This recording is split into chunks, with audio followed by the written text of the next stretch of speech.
Welcome back to the Retro Wave. I am your host, El Tiburon, aka Retro Tiburon, on all the social medias. This month we're talking our favorite WWF themes circa 1990 to 1994. Had to correct myself there. With me, as always, anytime we talk some wrestling, some old school wrestling, I've got Mr. 24/7. What did I call you, Mr. 24/7? No, Mr. 24/7. Mr. He is not Dan Severn. He is Mr. 24/7. Mr. One Night Dance. The Dance Machine. You can find him at your local nightclubs in Orange County or in Hollywood. He is Sexy Chino. What's going on, Chino? It's good, man. Thanks for having me. It's gonna be fun because, music is one of the main reasons I enjoy wrestling. Yeah, last year for the listeners, you could check the archives. We ranked our favorite '80s WWF themes, and I was like, there's so much music in the WWF. I didn't just want to do like favorite '90s. I thought it'd be better to break it up. So we're only doing 1990 to 1994. And to be honest, we talked about this a little bit before we hit the record button. You mentioned, you know what? I didn't know that there was this much good music just in these years. Same with me. I kind of had my top 10, this song's going to make the list. This song's going to name the list. We'll talk about that more as we go through our list. And a lot of those songs didn't even make my top 10 because I was like, there is so much awesomeness in these theme songs in the early 90s that a lot of my songs I thought were going to be on couldn't even make the cut in the top 10. How about you? How did you feel about when you were making your list? Did you come across the same thing? Yeah, I felt like a lot of songs. I was like, because I went like, wait a minute, this song was in that year. This song was in that year because I was like, okay, I can use this one, and all of a sudden, wait a minute, this is the cool song. I forgot this one. I forgot that. And when I started looking at the years, from that Entrance HD, then I noticed, oh, okay, so this makes sense here. But you're right. It became more difficult on the aspects of that. There was so much good that I didn't know was done at that time. Yeah, for those years, Just because sometimes I forget to give credit, to the artists. So from what I saw, and when I was looking up these songs on YouTube, it's a whole lot of Jimmy Hart, J.J. Maguire, and Jim Johnston a little bit later on in the 90s, right? Am I missing anybody else? Correct. No, that's correct, because Jim Johnston stayed there for a while until, that's another thing. It's like CFO, $sign took over, now it's Def Rebel, but that's another story itself for wrestling music. That's way in the 2000s. We'll get there in a couple of years. Eventually, we're gonna get to that era. We might have some more grays in our beard. Like I was gonna say, a little bit less hair, but I don't have a whole lot of hair to start off with. But we'll get to that era at some point. But yeah, it was. You know what? Now let me say this before we even get started. I felt. I was like, you know what? This isn't going to be able to touch our 80s list. It's not. But you know what? I think top to bottom, I think I'm going with my early 90s songs to listen to. I feel like the 80s ones is top heavy. There's no touching Real American. There's no touching the Demolition theme. But I think 1 through 10, I think the 90s one and early 90s one has it beat for me. I don't know if you felt the same way, or is it kind of like even Steven? No, actually, you're after the flow, putting the Warrior up there and putting other songs like you said, Real American, and I thought, man, this is good stuff. But then I started going. This is iconic. That wasn't we did before, but this was the songs you go back and you go, man, I remember this because of this. I remember this because of that, Yeah. Because you couldn't get it back in the day, back in the day, there was no iTunes. There was no, no you were like trying to get the song by getting the video game, especially me, or like trying to get the VHS cassette that they sold at the arenas. Yeah, Yeah. And they used to sell. Speaking of that, they sold the cassettes, right? Like the little yeah, tapes they where you sold the could listen cassettes. to And you know the the themes. funny thing about the cassettes is that remember it used to be like the WWF fan club. Right. Mm-hmm. Yeah, that's the way they had the cassette back in the day. It's like yeah, they had the cassette that was with the WWF fanfest, membership, and all the other things you got with it, like stickers and things like that. Because I remember, like, it was at the Long Beach Arena, and it was like, I think the main event was Macho Man and Hacksaw Jim Duggan versus the Undertaker, and I believe Jake the Snake Roberts, if I'm correct. Because I know at the Beverly Bros, that's the first time I really had like really good seats. And then Long Beach Arena, I remember like and going out there and I touched like Bo Beverly. Oh my God, I touched Bo Beverly. Like, well, that's a big deal. Who? But like, Oh, yeah, Bo because like Beverly. I was like, yeah, because I who? was like really, because I was really close. You know, it's like, oh, cool, and like, and but like talking about it, it's like I was so close that I got to be around the music guy, Yeah. and like he had like the cassettes. I'm like, damn, man, I was thinking, how much do you think he'll charge me if I ask? Yeah. Yeah, but like, because like back in the days, you couldn't really get it. It's like, dude, they got some good music, man. Want to get one, but then yeah, then they actually now it's great because like they made the unmatched uh, uh, selection and they done all that, so you can bring back the old school wrestling and you can actually listen to a lot of stuff on YouTube. And yeah, like back in the day, man, it was really tough. Yeah, your little cassette, you're trying to get to the cassette. And they didn't even give you the whole song. They gave you like just a snippet because they had to make it in the small cassette because it's especially made for the WWF fan clubs. Right. So it wasn't that long, but you actually got to hear it. It was cool. It's different times, right? Like you said, now you could just look it Totally. up on YouTube. You want to hear whatever Drew McIntyre's theme or Seth Rollins or Jericho's, you just go on YouTube. Back in the day, well, you would replay, like if you were lucky and get a fan club cassette, you know, or I don't know, watch it on your VHS, listen to the theme on your VHS of your recording. But Yeah, yeah, you're right. It's like it was so much difficult. Like, man, I mean, kids think about music in general. I mean, right now, it's so much better than what it was before because we had to fight for. This is before they had even CDs.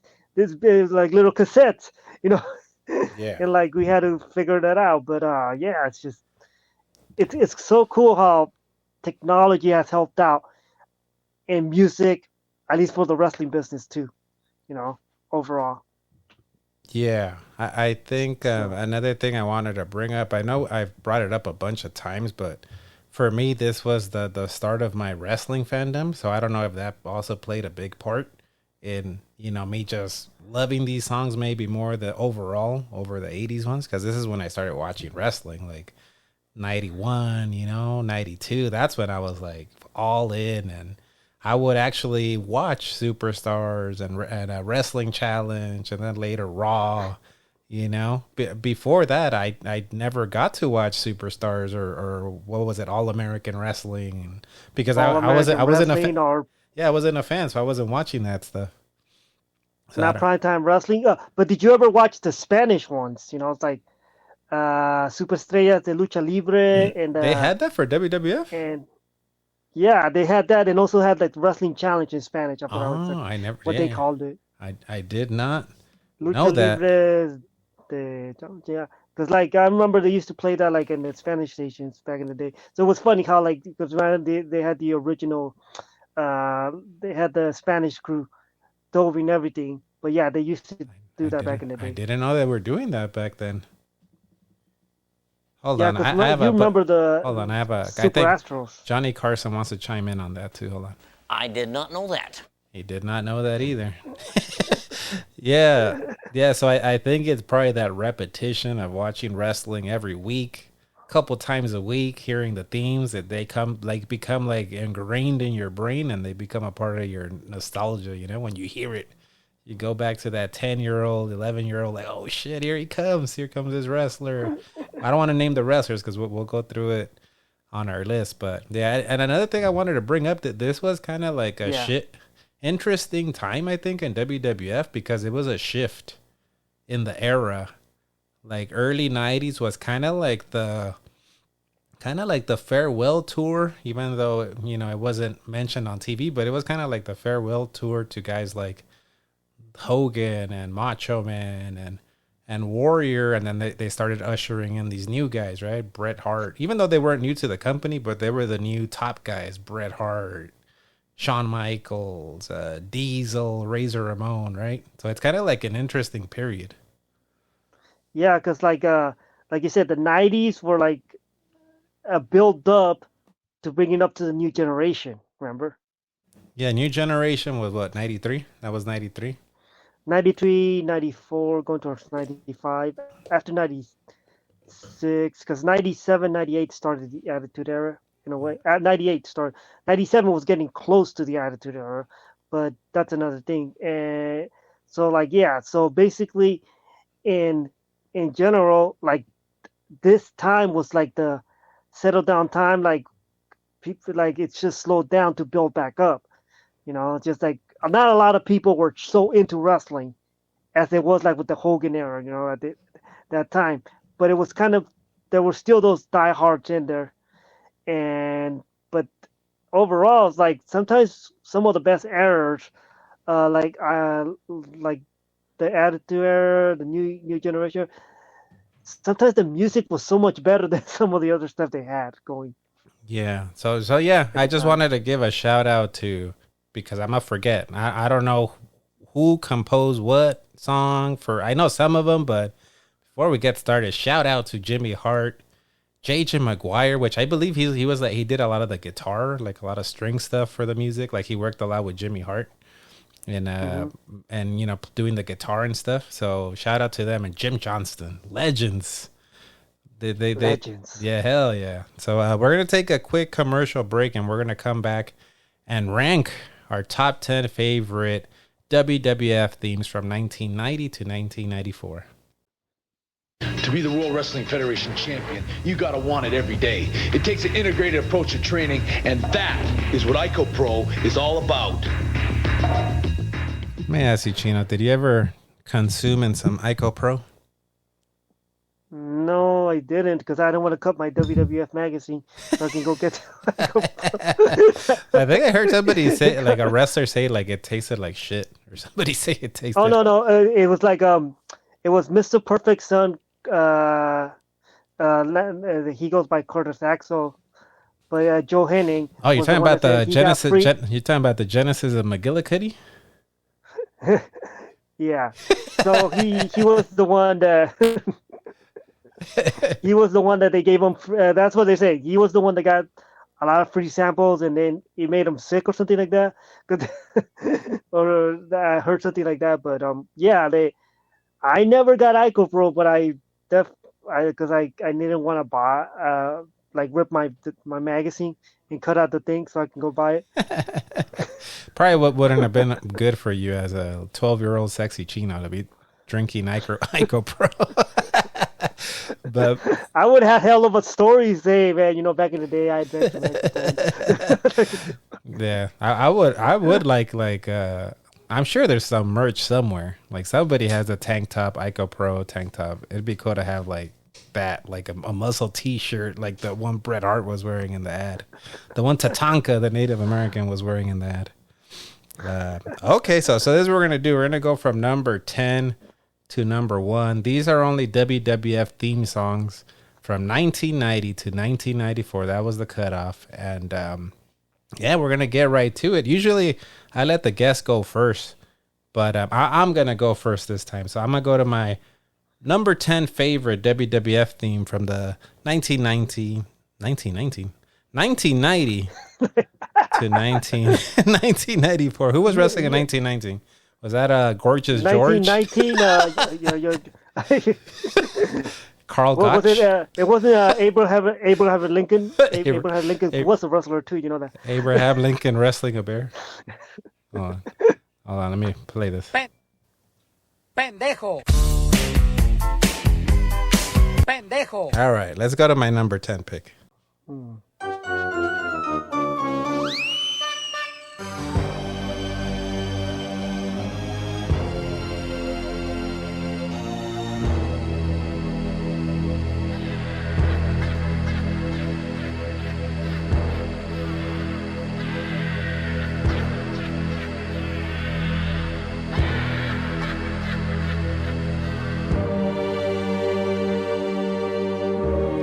This is no laughing matter, Sexy Chino.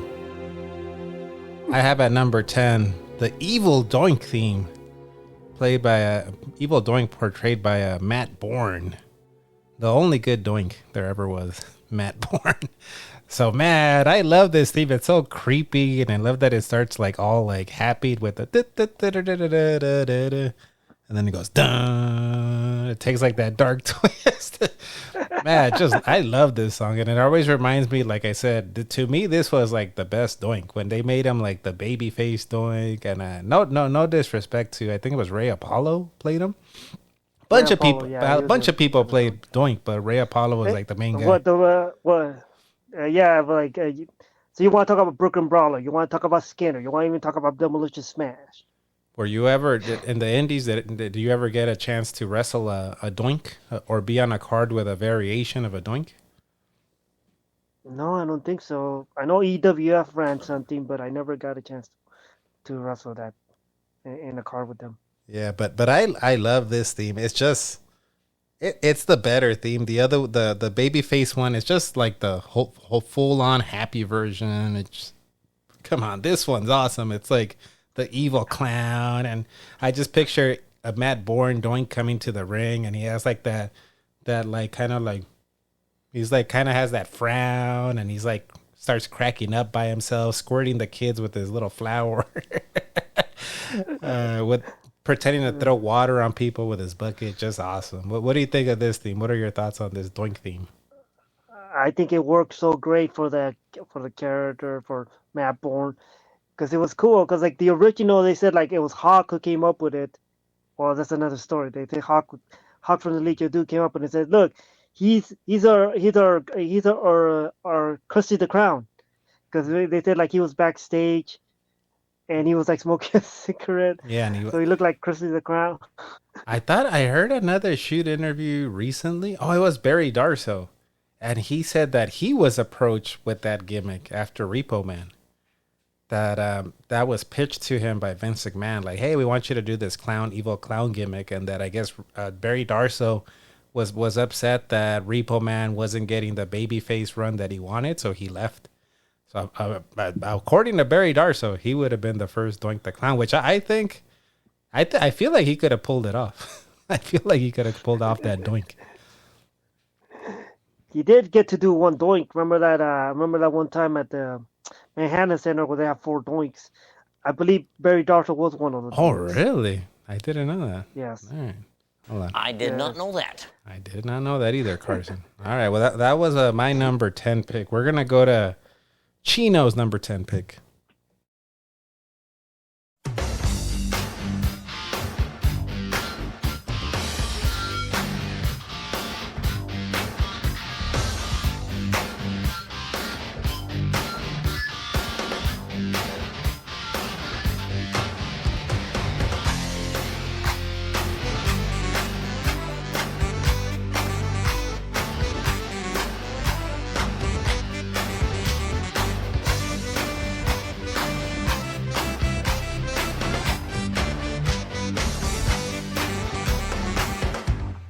At number 10, Sexy Chino's got a man.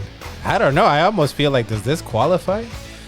But he did come down to the ring to it. So at number 10, Sexy Chino's got the gobbledygooker as his number 10. Tell us why you have this as your number 10 and why it should be allowed on the list. Well, it made the list because it's actually between 90 and 94. and and also like the main reason that I like the song is because it was just cool how you get songs sometimes that you hear like from other places, and they just hip them up, and they just sound so different and cool. And once again, they fit the gobbledygooker itself, So I like things like that. Like I appreciate.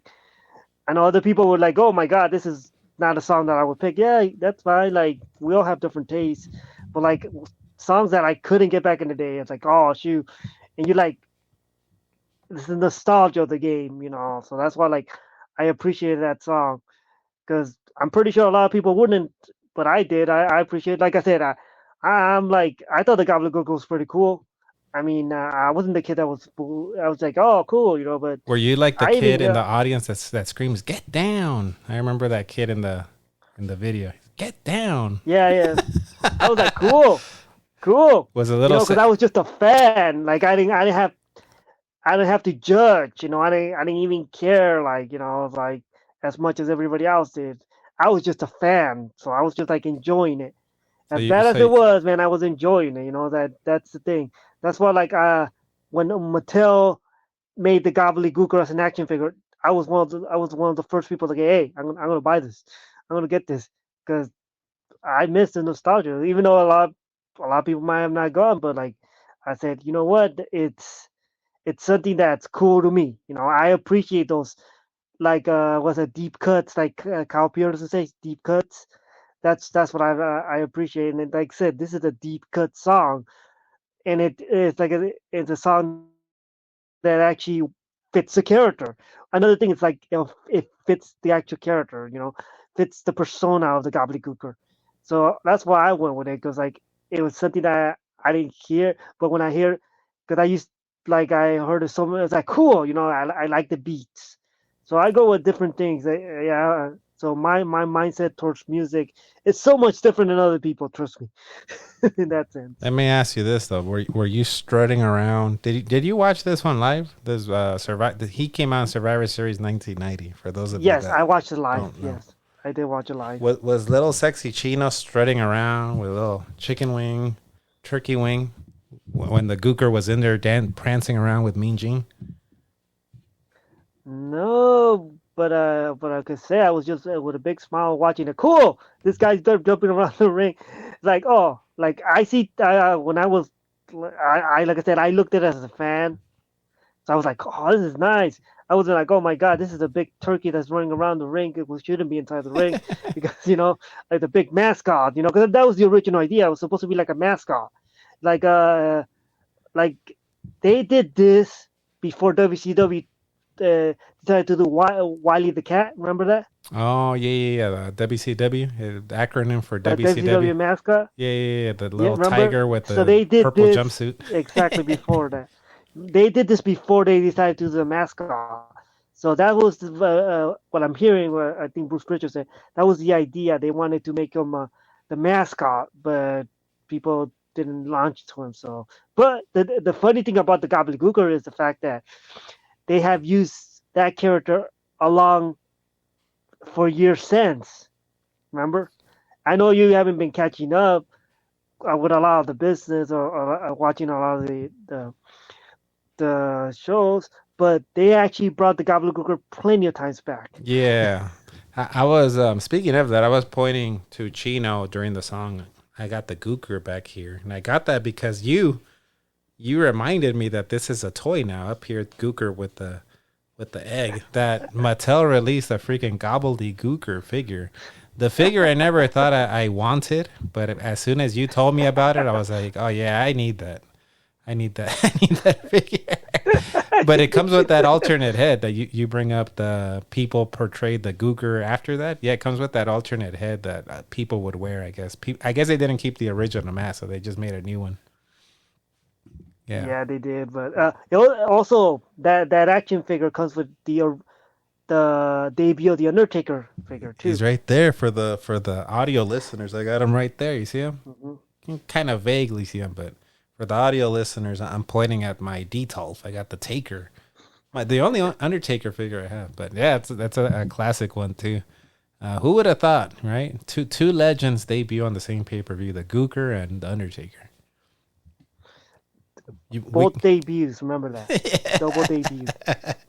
Yeah, I like this theme. I remember renting that pay-per-view as a kid. That's one of the pay-per-views I would rent the most.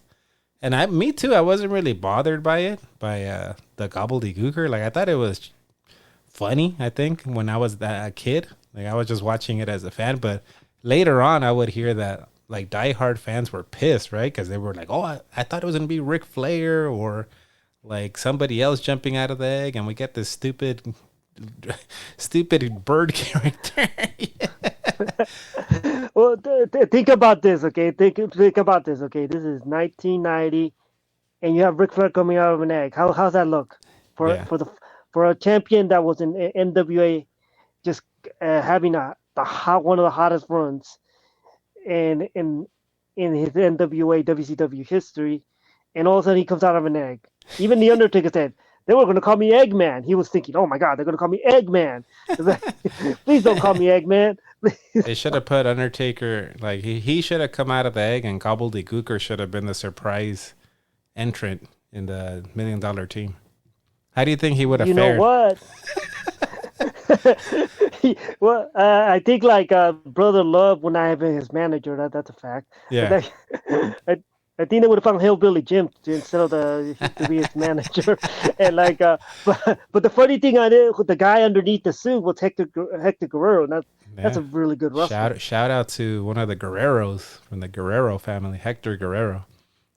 You think he's getting any royalties for that figure? Probably not, huh? I hope so. All right. Well, cool number 10 pick. I'm gonna go to my number 9 pick now. What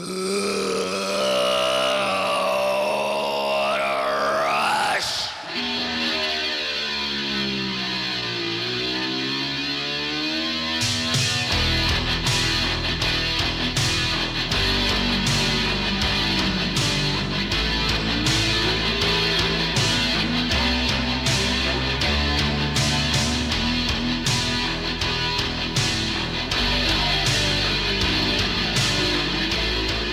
Man, when you hear this theme, can't you just picture the Hawk and Animal with their spiky shoulder pads coming down to the ring, and you just know they're gonna fucking take somebody's head off with that Doom device.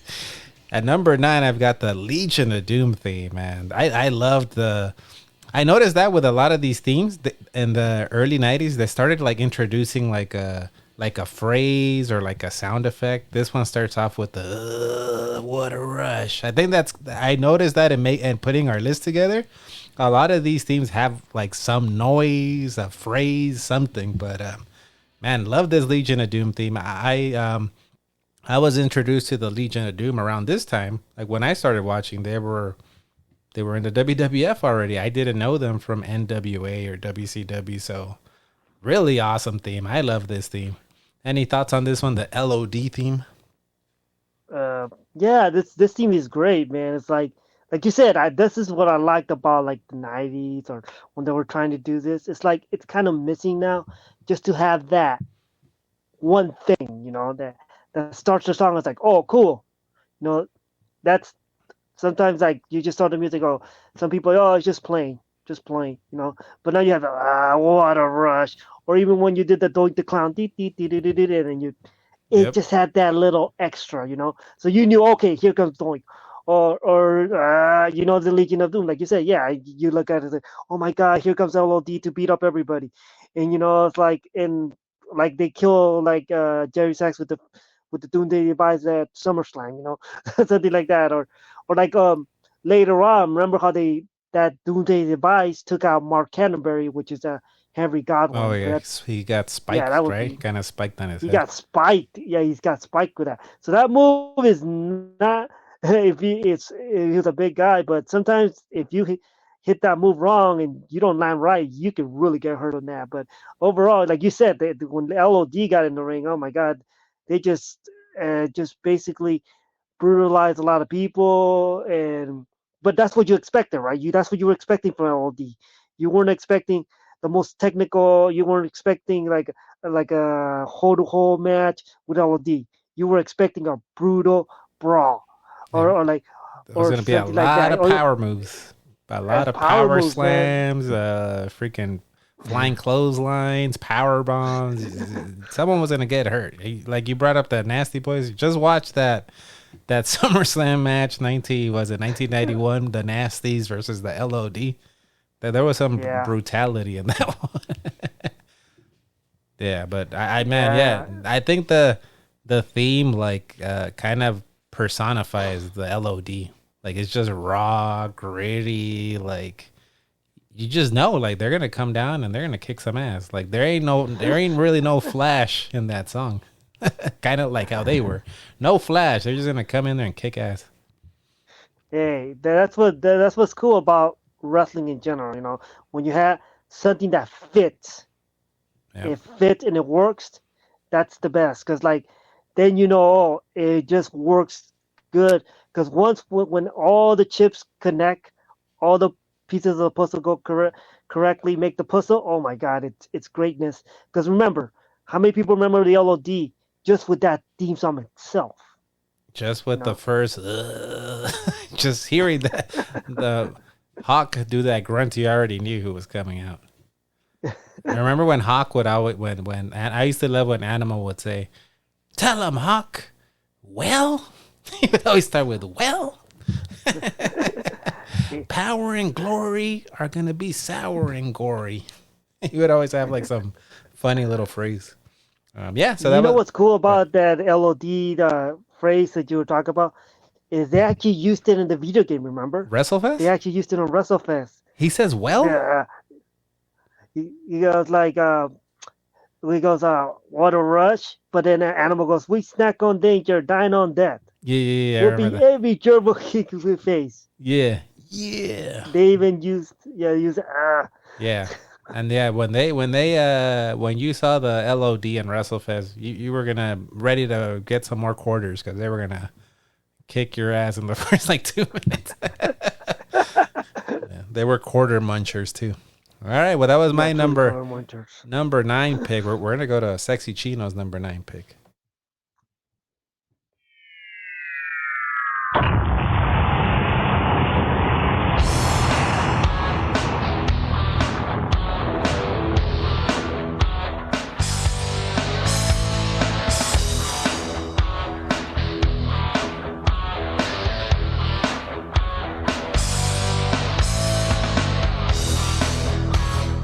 Number 9, Sexy Chino's got the Adam Bomb theme, and not to be confused with his first theme. This is the babyface run Adam Bomb theme. The babyface one, correct. Why this one over the heel theme? I don't know. I just thought this one was it like had more of a beat to it, so it truly made him feel more like a babyface. And I just like the fact that it still starts the old way, boom. But then it built up that even in the song, you can hear they still have the bomb going. Were you a part of the bomb? Were you a part of the bomb squad, Sexy Chino? Yeah, I was part of the bomb squad, but I never got one of those. What's it called? The little footballs that look like a bomb. Remember the atom bombs? Yeah, and by the way, the ones he would launch into the crowd. By the way, he's selling those. I think he made some like reproduction. So. Check out Brian Clark. I think he's selling some reproductions. I kind of want to buy one of those and just launch it at somebody like walking their dog or something in my neighborhood. Yeah, but really, and just like I brought up, it starts off with the sound effect, like the character. It starts with the nuclear bomb sound effect, so it's atom bombs coming to the ring. Truly, it's like, and the cool thing about it is like. He walked to the ring, and then like, I don't know if he got it exactly right, but when he hit, remember how he used to have like the little was it smoke behind him to look like the bomb? Yeah. He hit it at the right time when he went in the ring, like Triple H hits the water. He hit at the right time when he went pa and the bomb went out. He would go like this, wouldn't he? He would do like the Orton kind of. You would do like the boom, and then you see the little mushroom cloud behind him. Yeah, man, I've said this on the past. Adam Bomb, I felt like he was underutilized. I thought he had a cool look, cool theme, cool. I just thought he looked cool, like a badass. I don't know why he didn't get like a bigger push. You know what happens in wrestling, man? It's like if certain people at the top don't see what everybody else sees, they're only gonna see what they want to see. Yeah, but cool theme. I do like this theme, and yeah, shout out to Brian Clark. He did a little cameo for the podcast, I think, last year. Cool guy. Yeah, so that was Chino's. What was that? Your number 9 pick. I'm gonna go to my number 8 pick now.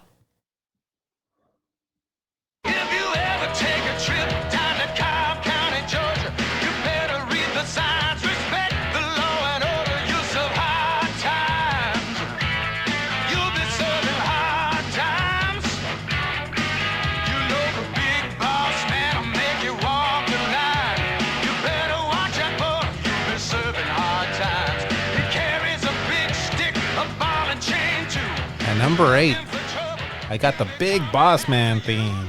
Man, this one's one of the. I think this one came out like in 1990 when he had like his face run, baby face run. But I love this one because it just tells you everything about the Boss Man. Like, you're gonna serve hard time, and he walks out with a big stick. And if you're, what do you say? If you're in getting into trouble, he's coming after you. Like, he was the Law and Order of the WWF, the Big Boss Man theme. Love this theme. What do you think about the Big Boss Man theme? Big Boss Man theme was great. Like I said, once again, you explained is the fact that you knew who was coming out. And then you hear that into here, if you ever, take to Cobb County, Georgia, you better read the signs, respect the law, or use her hard time. Keep singing. Right away, you knew. Keep singing. No, I don't think you want to hear me here. I don't think you want. I want to hear some of the lyrics you made up for this. Exactly. I got to make up some lyrics, because I'm not good at that. Yeah. But no, overall, the Boss Man was like once he became face. Oh my God! Like he was getting as popular as Jake the Snake, and he was top mid card for sure. They were using him. But yeah, he was gay. He was really, because that's another name that you don't forget. You don't forget the Big Boss Man, And it's cool because like the theme song itself, like you say, it tells you exactly what the Boss Man is, and it worked, And he went out there, and people believed. And one thing about Ray Traylor is he's one of the guys that has some of the best right hands. And he really, you could tell he could move. I loved his punches. I loved his punches. I thought he was like, a lot of people bring up like best big man, like, Yokozuna, Bam Bam Bigelow, which they are some of my favorite. But I feel like Big Boss Man doesn't get mentioned. Like, he was like pretty agile for his size. He could move. Yeah, he could truly move. Remember, like one of the he does what Baron Corbin does the move that the Big Boss Man used to do. Remember how he used to slide in, slide out? Yeah, I used to love that. Yeah. Yeah, I used to love it. I just loved everything, like the whole repertoire of the Boss Man. Like you said, the punches. His punches looked good. You could even... his punches are great. Yeah, I used to love when he used to do like this like kick or something. He used to throw like a kick and then throw a punch or something. You remember that? He used to do like a roundhouse kick or something, like as a fake. And then he would do like an overhand punch. He would do the slide out and then uppercut the guy that was on the ropes. And of course, the Boss Man. He even did the he also did the Insegui. Remember that? Yeah, I think on Bigelow or someone, didn't he? Yeah. He definitely did. Or Barbarian or what? Oh, okay. Yeah, he was underrated guy. Great theme, great gimmick, great wrestler, great big man. That I don't feel gets talked about enough. The Big Bosom Man, like Bobby the Brain Heenan used to say, the Big Bosom Man. All right, that was Big Bosom Man. That was my number 8 pick. We're gonna go to Chino's number 8 pick now.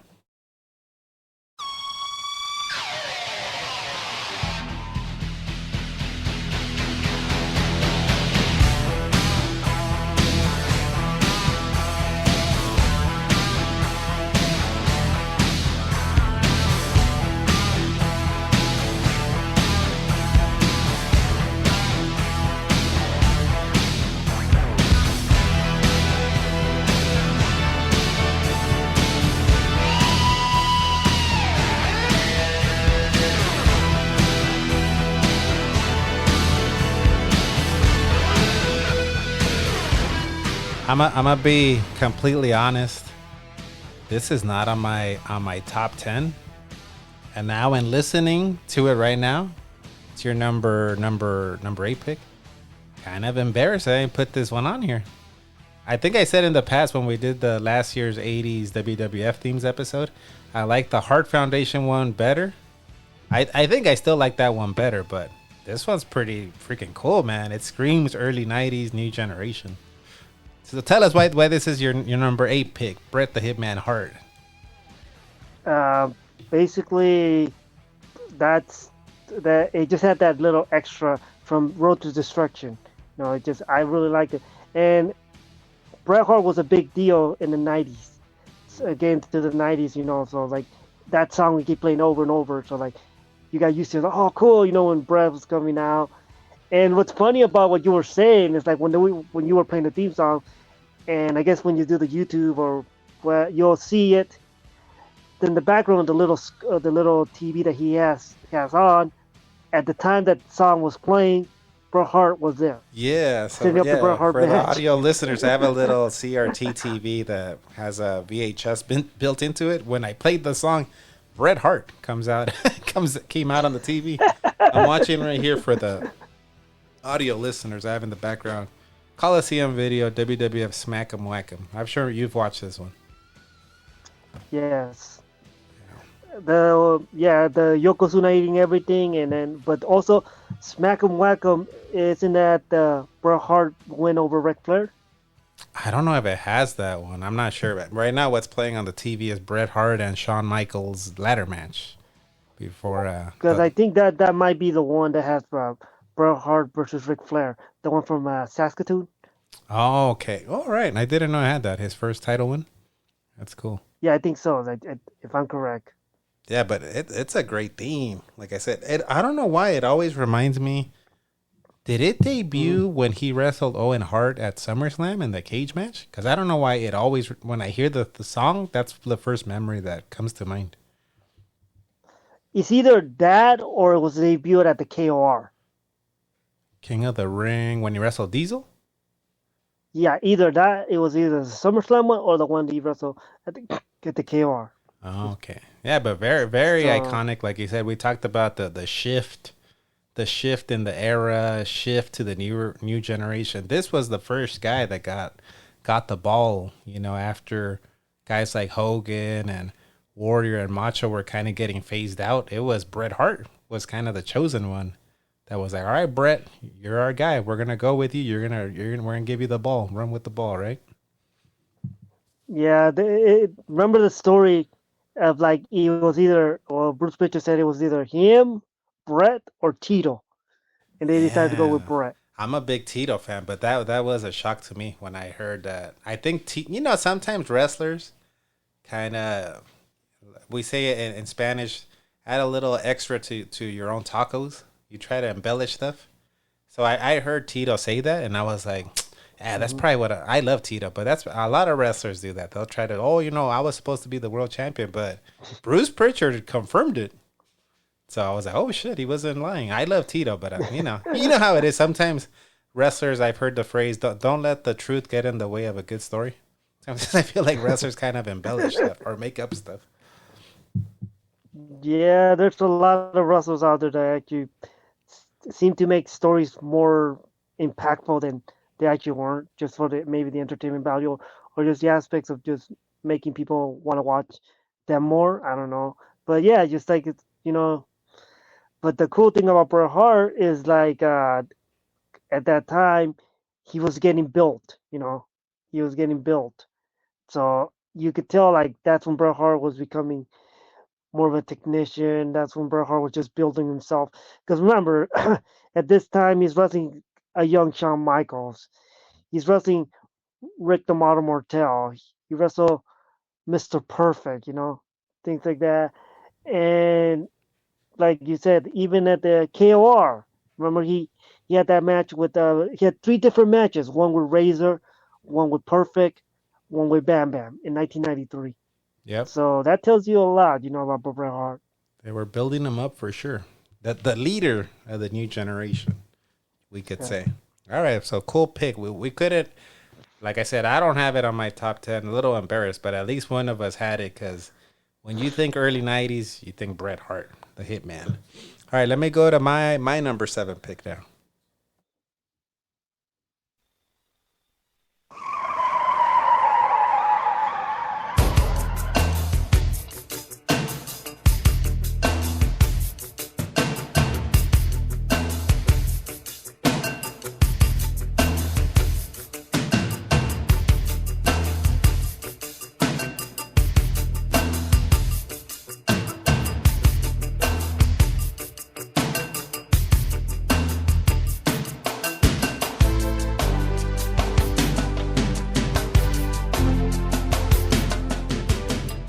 Hey, Chino.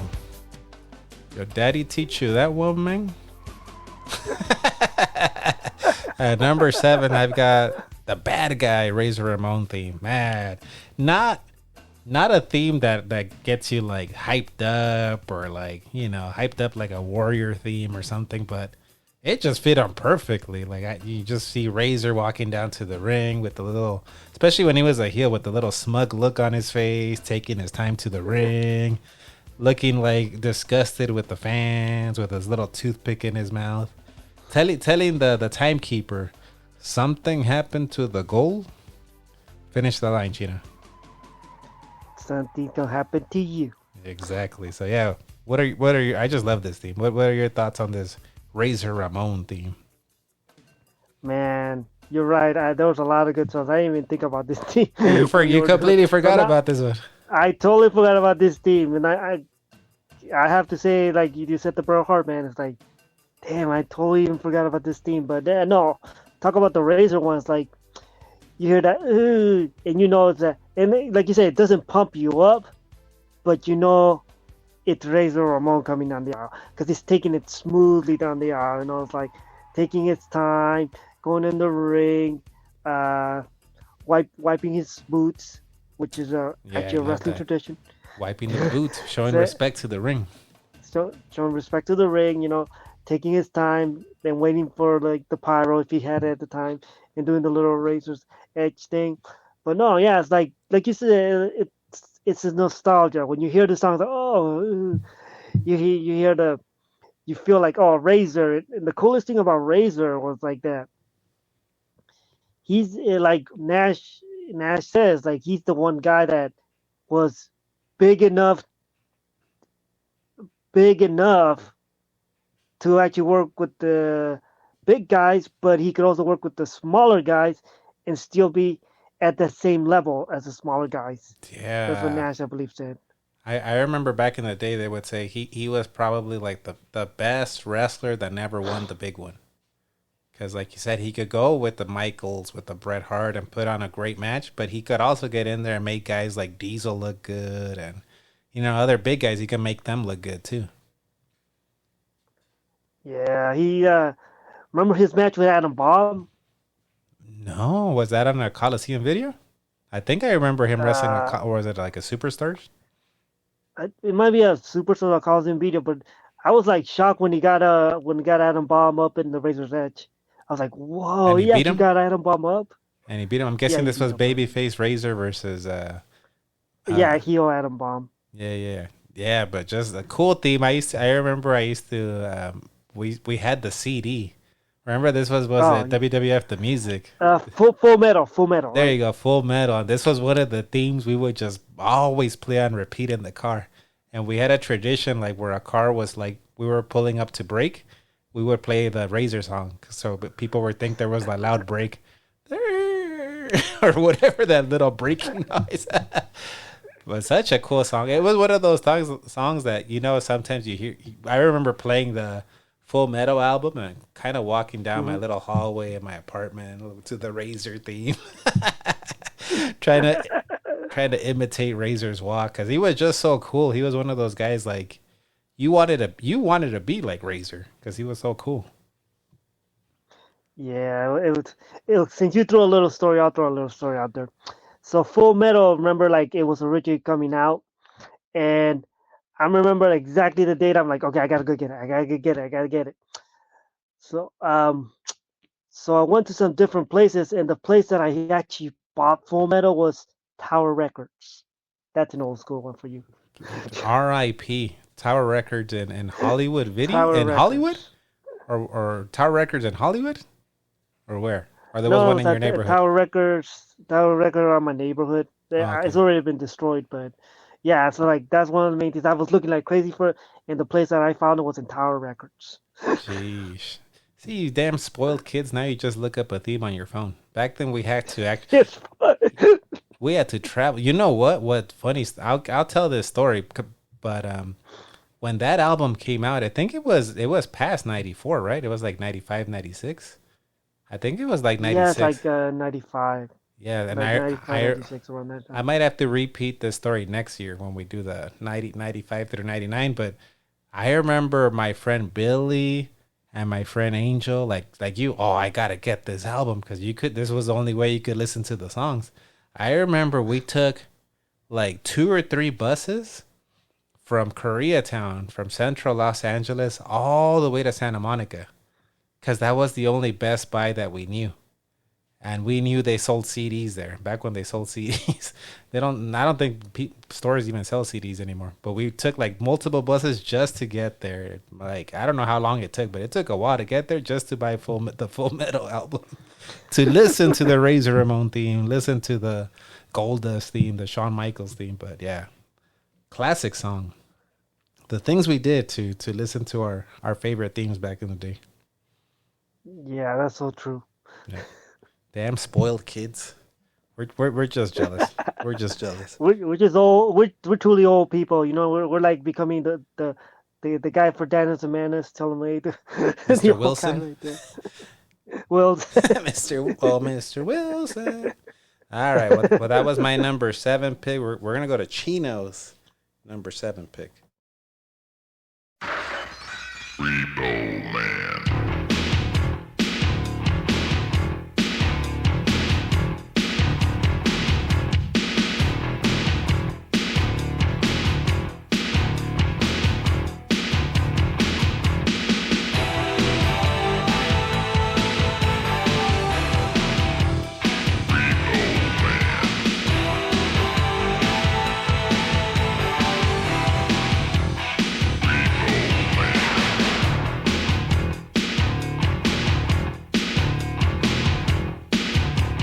I can't. For those of you that don't know, this is a Repo Man, but I gotta leave it when it hits that guitar solo, that keyboard solo. Sorry guys, we gotta play this one a little longer.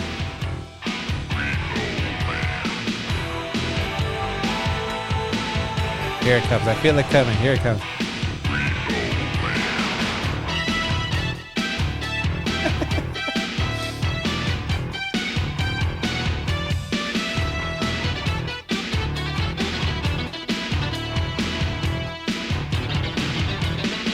Man, Sexy Chino crushing it with this one, the Repo Man, at his number 7 pick. Tell us about why this theme is so awesome and why you got it at number 7. If you hear the whole song itself, I think it's freaking awesome. But like back in the day, it's like you hear that glass break and you hear Repo Man. It's freaking awesome. It's just like we talked about. It's that one thing that you knew. Oh my God, it's the Repo Man coming. Oh my God. But hey, did you notice the glass breaks, right? Yeah, I was gonna bring. Have you thought about somebody else? I wonder if it was the same glass sound effect. I don't know. Is it the same glass sound effect? You guys can let us know, the listeners. Let me know. Shoot me a message on Instagram or retrotiburon.com or leave it in the comments. Is it? You'd have to listen to both and see is it the same one. Is it? Is it the same one or not? Because I feel like the Stone Cold one was louder, unless they just put the volume up on that one. I don't know. But yeah, that's what I'm saying. Is it the same glass? Because I remember, wait a minute, that sounds like kind of the Repo Man, when I heard it. But no, to be, I really like that song. I think it fit. And it was funny because like Barry Darsow went from Demolition Smash, but then he starts screaming, he changed his voice kind of. Did you notice that? You know what I love when he went WrestleMania 8? Slaughter, Duggan, Virgil. This is gonna be the biggest repossession of all time. And he's when he's with the Mountie and the Nasty Boys. Yeah, he changed his voice. I was watching recently a shoot interview. He just did one. I forgot the channel, but he talked about how like Vince wanted him to wear like a mask, and he's like, "Nah, I don't want to wear a mask. How about like a little like tiny mask, you know?" And he cut his hair right. And he said a lot of people didn't know I was Smash. Like he said, I didn't really get fans saying, "Hey, you're Smash from Demolition," because I think he did a good job at changing enough where they didn't know it was Smash. Yeah, you're right. It's like, and here's a little Easter egg if you remember.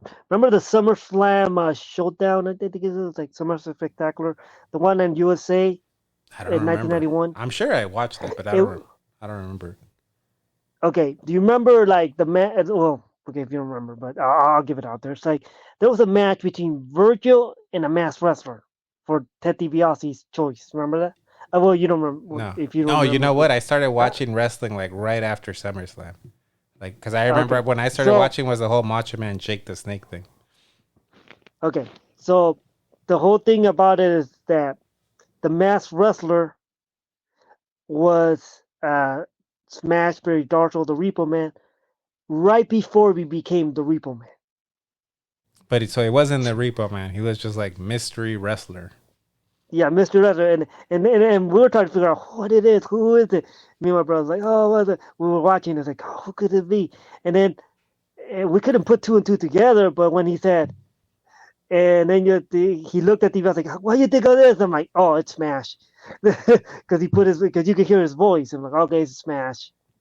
You know, so he did that little, he did that one mask job for DiBiase before he became the Repo Man. I did not know that. I did not know that. I wasn't watching. I started watching right after that, but man, I love this theme. It's like kind of like the whole Repo Man, like the voice and just a little like beat, and then the way he would walk out, where he's kind of like dodging around, like he's always like looking over his shoulder. He was such a hilarious like character. Like it was one of those where like you couldn't even really like, I don't remember hating the Repo Man just because it was so goofy. Yeah, it was so goofy, but remember his finisher? Was it like a submission? It was like a STF or something like that? No, it's called a crowbar. It's like a hook one leg and then hook like a kind of like a figure four on that one leg in a way. That's like a legit shoot move. I remember it was some weird like submission thing. I never really saw a whole lot of it because let's be honest, he wasn't really beating a whole lot of people unless he was wrestling like Jumping Jim Brunzell or something on Superstars. Repo Man wasn't winning a whole lot of matches, but still like freaking awesome character. I wish they would come out with a Repo Man figure. They did. Well, I guess you missed out your chance when they made remember Jack's Classics? They made a Repo Man figure? They made a Repo Man. Oh, I didn't know that. Now, see, I'm sure that's like what, $100, $200 figure now. Probably super rare. I don't know how much they're going for right now, but they did make a Jack's Classic of Repo Man. But I know Barry Darso they have a pro wrestling tee store, him and Bill Eadie, and they have Demolition shirts. I bought I think a tank top, but I know there's a Repo Man shirt, so I got to get that Repo Man shirt. Awesome. Repo Man. And that keytar, that little keytar solo, man. I wonder who did that. I wonder if that was JJ Maguire. That was probably JJ Maguire. Because from what I've read, he was kind of like the guitar string guy.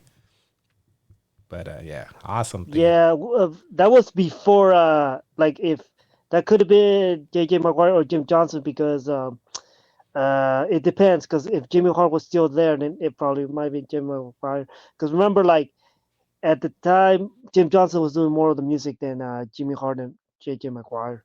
Right, yeah. But knocked it out of the park with that pick right there.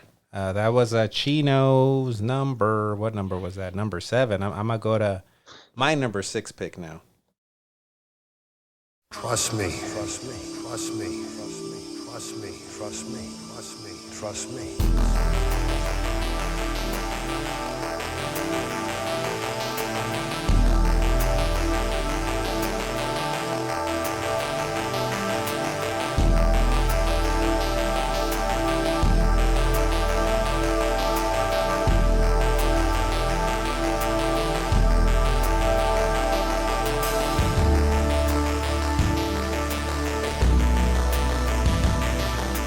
trust me, trust me, trust me, trust me, trust me. Do you trust Jake the Snake Roberts, Sexy Chino?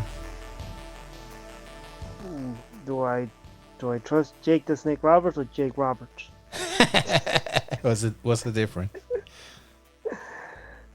Jake the Snake Roberts is the character that they were trying to do in that, or Jake Roberts, or like Jake the person. Right now, he's a really cool guy. Pendejo. Oh, wrong one. Hold on. I was trying to push this. Sorry. What? Thank you. I appreciate that. I was trying to push this one. Yeah, dog. Not the pendejo. Yeah, but man, I love this theme. This is around when I started getting, like, watching wrestling regularly on Superstars and Wrestling Challenge and Primetime Wrestling, and so I love this theme. Very fits them perfectly. It's very like sleazy, under the radar, very stealthy theme, and like we brought up with the other themes, it right away hits you with something in the beginning where you know who it is. Trust me, trust me, trust me. I think he started saying that trust me thing to Ultimate Warrior, if I'm not mistaken, right? Where he was kind of trying to prepare the Warrior to face, go face to face with the Undertaker, right? And he keeps saying, "Oh, yeah, trust me," and then he double crosses him. He locks him up in a room full of snakes. But you remember the what he said when the Warrior's at the door, like falling down? Yeah, he says, "You never trust a snake," or something like that, right? Yeah. Yeah. Yeah, he goes, "You never trust a snake." Yeah, but what do you think about the theme itself for Jake? I think the theme was great. It's like it fit the Jake the Snake Roberts character at the time. It's like it was no longer the happy Jake the Snake Roberts babyface. He became more sadistic. He could do that because like he wasn't just playing with Damien anymore. Remember, he had the Cobra. Yeah, he had the Cobra. Did the Cobra have a name? No, but I think the big one. Remember the yellow one, the really big one. That was Revelations. Oh, I thought it was. Wasn't there a Revelations, or was that when he came back in '96? I think that was '96 because he had Damien. I know he had Lucifer, and he had Revelations. Yeah, that was. But I don't know what the Cobra was called. It was like called Jimmy or something like that.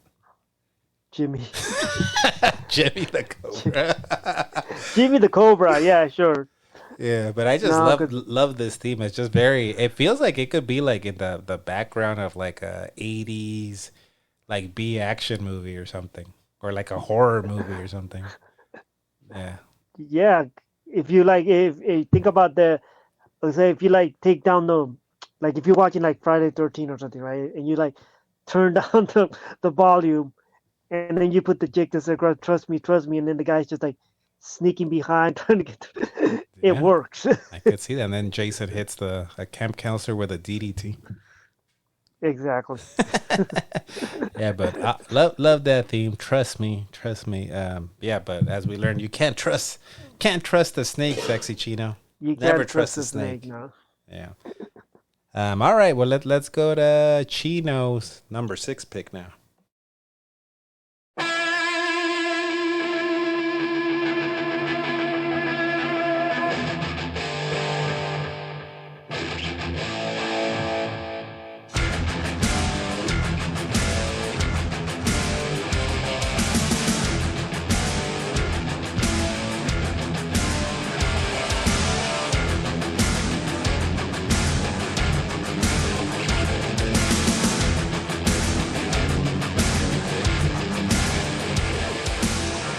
At number 6, Sexy Chino's got Kona Crush, the Kona Crush theme.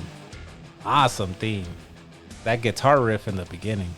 Tell us why this is your number 6 pick. Just like, I guess, like I just remember hearing this when it starts that thing. That oh my god, it's just great. And I remember like getting the Royal Rumble game in the Super NES. And just like playing that song to craziness, just leaving it on the character, just like hearing Crush the whole time. It's like, oh my god, this is great. It's like, yeah, I really like, and I thought like the way they set it up, and it did fit the character, because the big guy coming from Conan, it's like, and it was cool because like one of the things that Crush did was show his agility when he got in the ring. Remember, he always used to jump over the top. Yeah, he used to do like a spinning like back kick kind of, right? Like he would do like a little jump and do like a back kick. I remember he very agile guy. He could go off the top rope too. Yeah, he was. It's like, yeah, like that's another guy that doesn't get much credibility, but for a big guy, he could move for a really big guy. That's what the Kona Crush, and like his agility was very, very, very underrated. His abilities in the ring were very underrated. It's like he could like his power driver was very underrated for very good reasons. Yeah, he did. You I remember his power he driver? didn't have a good pile driver. He kind of would like move to the side or something when he would hit the pile. It didn't look that great. I remember that. But what did look great was that tilt-a-whirl backbreaker. Remember that? I used to love when he used to hit that one. Yeah, the tilted world backbreaker, which is the one that if you're in Lucha Libre is one of the moves that they do a lot. Yeah, but he for me, he was the first guy I ever saw do that. Like, I don't know if anybody else was doing that in WWF, but I remember when I would see that, I was like, oh man, that is like the coolest move ever. Like, especially when he would hit it like on a guy like Shawn, because Shawn Michaels was gonna make it look even better. Yeah, you're right. He was Michaels is always gonna make that move look better. But yeah, just like, but the thing with how Crush hit that move is like it wasn't off the ropes. He literally picked you up and flipped you for it. Sometimes he would do it off the ropes. I remember sometimes he would like someone would duck a line like HBK or something, and then he would catch him in the tilt-a-whirl. And it kind of seemed like he would do it one-handed sometimes. Sometimes he would do it like one. He did that. He did like one-handed sometimes. But man, it's just like it's pretty cool because like Crush brought a move that a lot of people like the Great Khali started using, but the Great he Khali doesn't get the credibility. Oh, I thought you were gonna say Great Khali did the tilt-a-whirl. You're talking about the head vice, the head crusher, the crane and crunch. Yeah. Yeah, so even the Great Khali did the crane and crunch, and like, man, but it was crazy because back in the day, you're like looking, oh shoot, this is freaking cool. He got him up by the head, and then he just stomped him down. Yeah, it was a very like simple move, but his name is Crush. That was like a very effective looking move, and he did make it look cool. And it takes two to tango, so whoever took it, they always made it look cool too. I remember one time he put it on the Berserker, and the Berserker got up for it when he picked him up. He took that, man. But let me tell you, when the Hulkster left the WWF, I felt lost, Chino. I was looking for that next guy. There was no Hulk Hogan. I was like, who's this next guy? Bret Hart was cool, but I was into like the power guys. I was like, Bret Hart's not military pressing anybody. He's not body slamming Earthquake. For me, I thought this Kona Crush, I thought he was going to be the next Hulk Hogan. I was like, oh man, this Crush guy and the theme was a big part of it. When I would hear that guitar riff, I was, oh yeah, here comes Crush, and he's going to be the next world champion, and he's going to be the next Hulk Hogan. It didn't really pan out, but man, probably after Hulk Hogan, he was like the next guy I was like super into, like right after Hogan left. Did you feel like he was going to be like the top guy when he came in? Yeah, I actually thought because like he was coming in at the time with like wrestlers with like Tatanka and it was like, oh cool, like you have like you said, new blood was coming in. You're like, oh, this is cool. Like you get to see new guys, and they were kind of building them up, Yeah, and I guess after the Going to Clown feud, they weren't sure where to go with it. Yeah, I remember I was pretty upset that he lost to I think he lost to Doink, right? At WrestleMania 9. I think he lost. He technically lost. It wasn't like a DQ, I think. He like lost to him. Yeah, I was pretty bummed out about that. But man, shout out to Brian Adams. Man, I loved Crush, Kona Crush. I mean, he kept the Crush name. It's kind of interesting because he was in Demolition, he was Crush. Then he was Kona Crush. And then he was like the evil Crush, the Turncoat Crush. And then I think he came back as like what was it? Inmate Crush. And then Disciples of Apocalypse Crush. But he was Crush throughout. He just stuck with Crush the whole time. That's pretty interesting, huh? Like he changed gimmicks, but he was always just Crush. Yeah, man. Like we said, like some of the guys that we like looked at, a lot of people don't give us much credit as they should, because man, they were agile. They were actually putting on good matches. They were just not seen in the light that other people were seeing them. He was, because other people saw him, exactly. Other people didn't see him in the same way as some of the fans saw him. You know, I was like, and let me say this: he didn't see him being big enough. He could have legitimately slammed Yoko. He picked up Yokozuna on that USS Intrepid thing. He actually picked them up, and he let him down, you know, because he wasn't supposed to be the one to slam him. But if you remember, he got him up like high. Yeah, he got him up high, so it was a great tease. Yeah, tease that led up. Yeah, that was a hell of a tease. Yeah, man, love me some Kona Crush. We gotta find I gotta find a way to talk more about Kona Crush, because he was my guy. Like you said, putting on good matches, holding his own against like Shawn Michaels, but then like in there with the big guys, military pressing some big dudes. I think he one time like military pressed like Scott Hall, like Razor Ramon in one of the matches. Like just an impressive guy. Didn't he build okay, you want to talk about military press? He military press. Didn't he military press the Repo Man at SummerSlam? Yeah, I remember that too. Yeah, his former partner, the Repo Man. His former partner. Yeah, but cool pick. Hey, and I got a bone to pick with you on this episode. You're kind of stealing my thunder, Sexy Chino, because at my next pick, at my number 5 pick, I have the Repo Man. You already picked the damn Repo Man, so I can't play it again. Guess what? I also had Crush on my list. Further up ahead, I'll bring it up once it comes up, but you picked that before me too. And that ain't the last time. There's a couple other ones. We have 4 repeats on this list. I think this is the first time we've had that many repeats on our list for any episode we've done together. And that's pretty shocking, because you even talk about how many songs were done through the 90s, 90 to 94. And we have 4 repeats. That even shocked me. But you son of a bitch, you picked all of them before me. all of your picks are before mine. All the ones we share, but... all right, so yeah, at number 5, I had my next pick would have been the Repo Man. So I'm not going to play it again because we already played it. So we're going to go to Sexy Chino's number 5 pick now.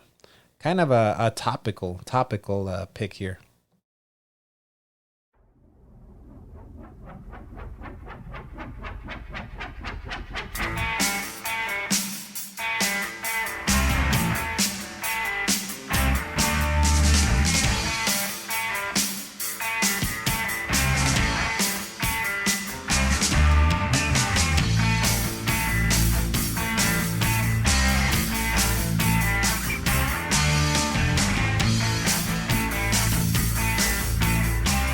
At number 5, Sexy Chino's got Kerry Von Erich's theme, the Texas Tornado theme.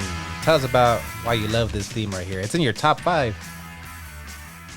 Yeah, it's the top 5 for sure, because like it was one of those songs that I really wanted to get, because it's just cool. Like we said, once again, it starts with the tornado. Yep. And then it just builds up, and it's got that little beat that works for Kerry Von Erich, the Texas Tornado. You know, I was like, he came out, if you remember when he comes out, he's like, yeah, or like up on there, he's like moving around. He's bobbing his head, kind of, yeah. He's bobbing his head, you know.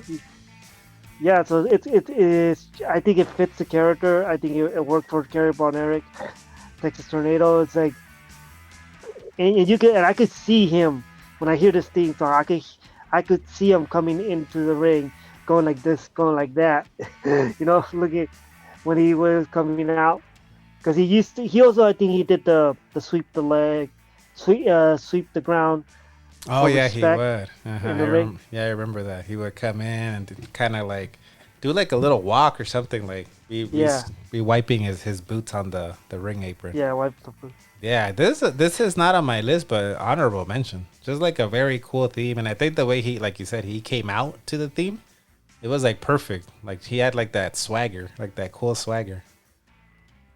Yeah, but Yeah, that's what made it so cool. It's like that's why it worked, you know. That's why I think sometimes if the song fits really well, it makes the character or the persona mean a lot more to the fans. right. Yeah, yeah. Great theme. This one's from 1990, one of the early ones.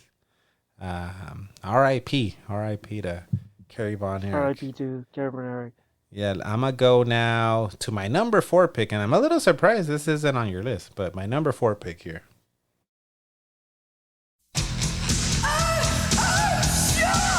I think he's cute.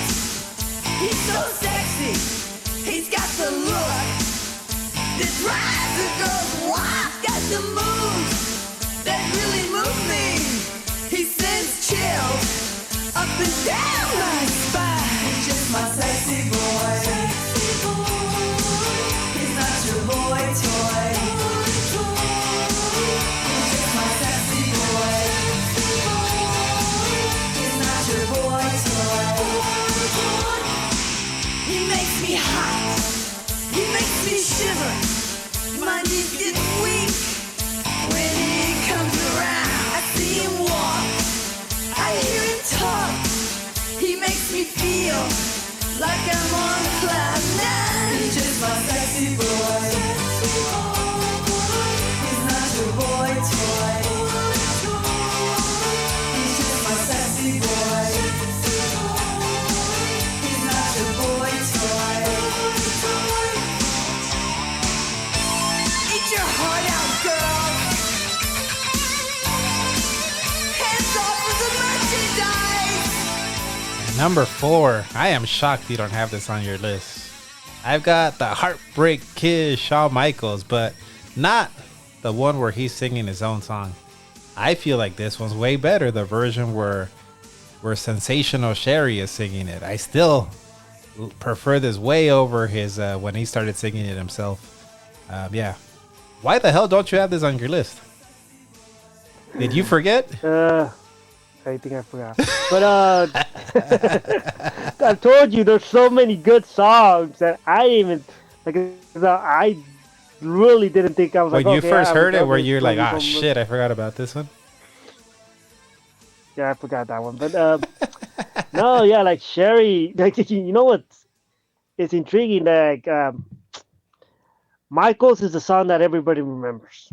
Yep. That's the thing. Michaels is the one that remembers. But Sherry's the one that actually put it on the mind, that did it first. You know?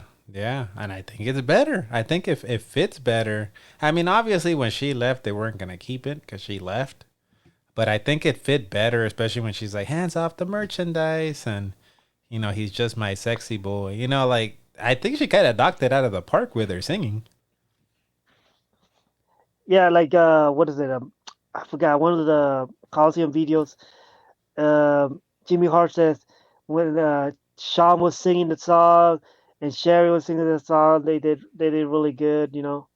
But yeah, Sherry, because she had that woman's voice, you know, and she put that little squeak in it. And she had that raspy, the raspy voice. Raspy voice, you know, compared to Sherry's, she is now. But yeah, man, that's a song like. When I think of that song, it's like intriguing because I think of Sexy Kirk, you know. I'm just a sexy Kurt. Sexy Kirk, Sexy Kirk. I'll make your ankle hurt. Because remember, was it hurt ankle hurt? Because remember, it was Sherry that was singing it with Kurt Angle. Yeah, I remember that. Yeah, shout out to Sensational Sherry.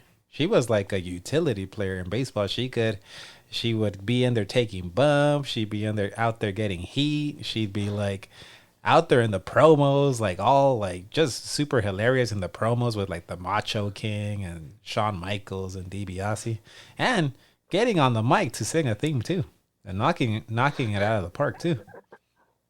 Shout out. It's crazy how Sherry, remember she started, she was like a sensational Sherry Martel, and then they just kept it to sensational Sherry, and once the women's title was out of the way, then she went with she started going with Savage, remember, and then after that, it was DiBiase, and then she ended up with Michaels after that. Yeah, I remember there was like a promo, right, where DiBiase's like, I'm allowing Sherry to go with Sean or something like that, right?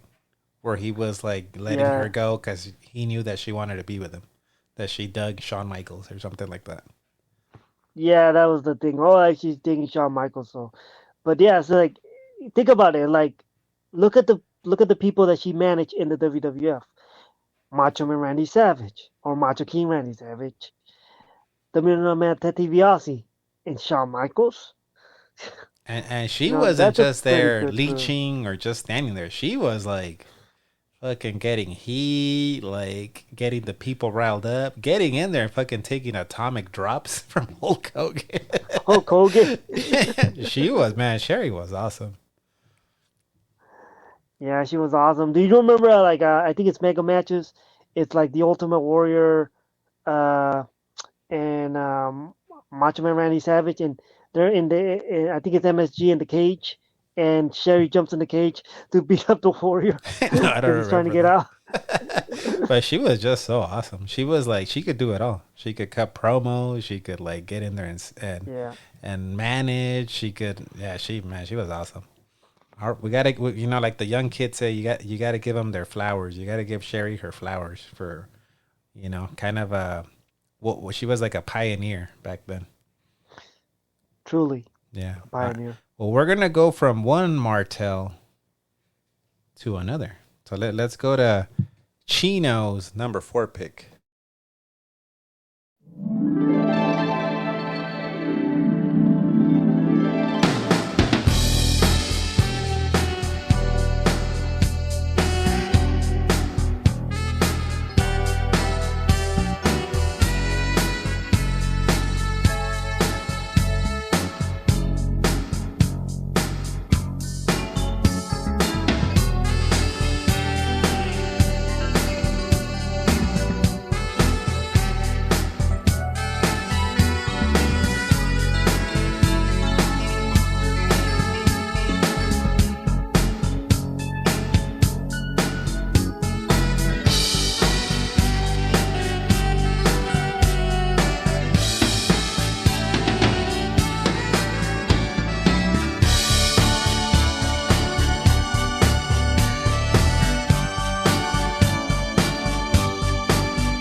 Yes, he is a model, Sexy Chino. You've got the model Rick Martel theme at your number 4 pick. God damn, I just wanted to keep playing this. I wanted to go turn on like a bubble bath, turn on some candles, and play this theme in the background. Tell me about this theme. Why is it your number 4? Oh, come on. Like, how Martel played this out, you can't beat that. Coming out with a big old like button that says "Yes, I am a model," or like even have like the was it French little hat back in the day with the jacket, with the little like the jacket, yeah, man, and the little awesome. bow tie, with the black shades, yeah, shades. I mean, come on, Martel's such an underrated wrestler. Another guy that's even not in the Hall of Fame. Why the hell isn't this guy in the Hall of Fame? He's so good. It's like, and here's another thing. It's like, did you know they haven't made another Martel figure since like the Mattel one Legend. I know. They How have much not- is that damn figure? That Rick That Martel. figure's expensive. That Is it figure's 100, expensive. 200, 300? I think somewhere there, but I just know that a lot of people didn't even get a chance, and they didn't even think about it at the time. Because wasn't he in that line with Demolition too? Yeah, with yeah. Well, I'm not that worried because I know one day you'll buy me that Martel figure. So, just throwing that out there, Yeah. that energy out there. Just throwing it out there. Yeah. But man, another one, you SOB. When I spoke about you stealing my thunder, you picked these picks, similar picks before me. So you picked which one? You picked the Repo Man theme before me, right? You picked the Kona Crush theme before me. You picked this one before me. You have this as number 4. I'll let you know once I have it on my list. So I'll just talk about it now. Man, this theme is so fucking cool. And I know a lot of people I know back in the day they would say, oh, well, the model didn't really have a lot of personality or couldn't cut promos. And that was kind of like his Achilles heel. I don't know, man. I dug him as this model character, especially like in the early, like 1990, 91. He was freaking jacked. Remember in that Survivor Series when he was with the Visionaries, with Power and Glory and the Warlord? He was freaking jacked as hell. And I thought he was so cool when he would do his little, he would walk out like very smug.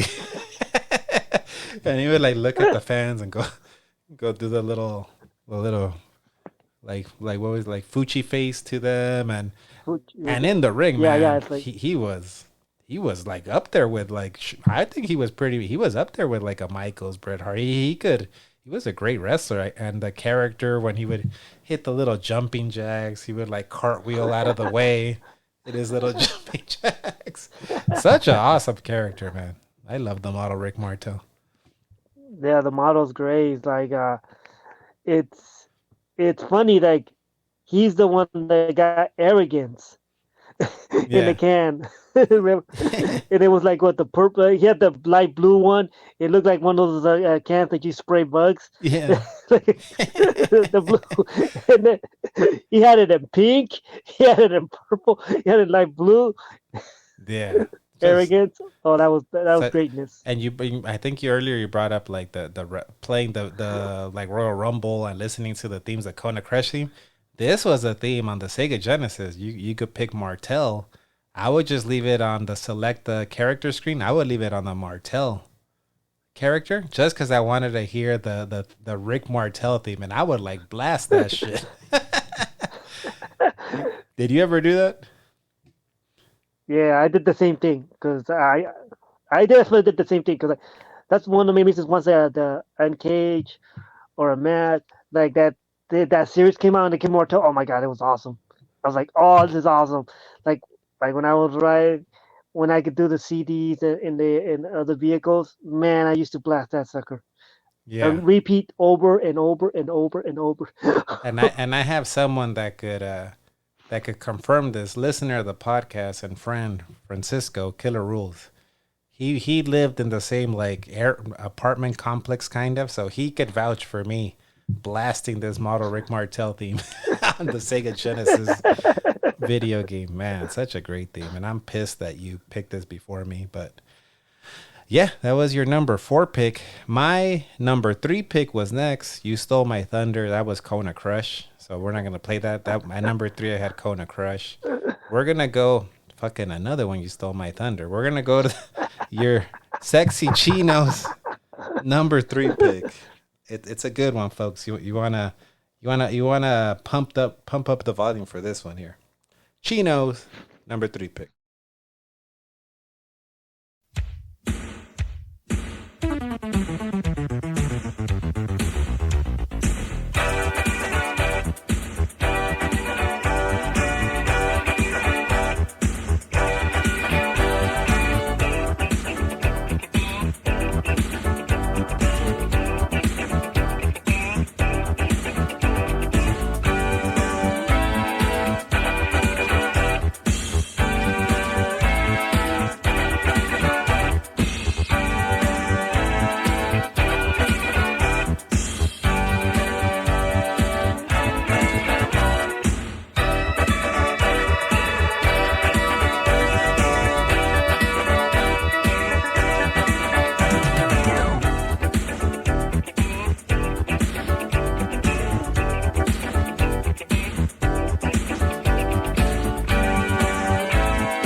had to leave this theme all the way to that guitar solo. I love that little guitar solo. And this is Chino's number 3 pick. He's got the King of Hearts, the Rocket, Owen Hart. Tell us why you love this theme right here. I think it's great. I mean, it's just got that high energy, you know. Oh, that's what it's called, right? High energy, right? But you know, because this is original Coco Beware and Owen Hart when they were high energy. Yeah, exactly. High energy. Also, Owen Hart with Coco and with the New Foundation, wasn't it too, or no?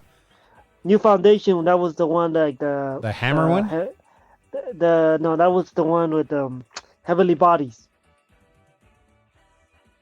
Okay. So that's what it was. The New Foundation never came out to this one. It was only High Energy. I don't think so. I think it was just High Energy. But man, yeah, just this song. Okay, is great. It fit Owen, but it's just so nostalgic.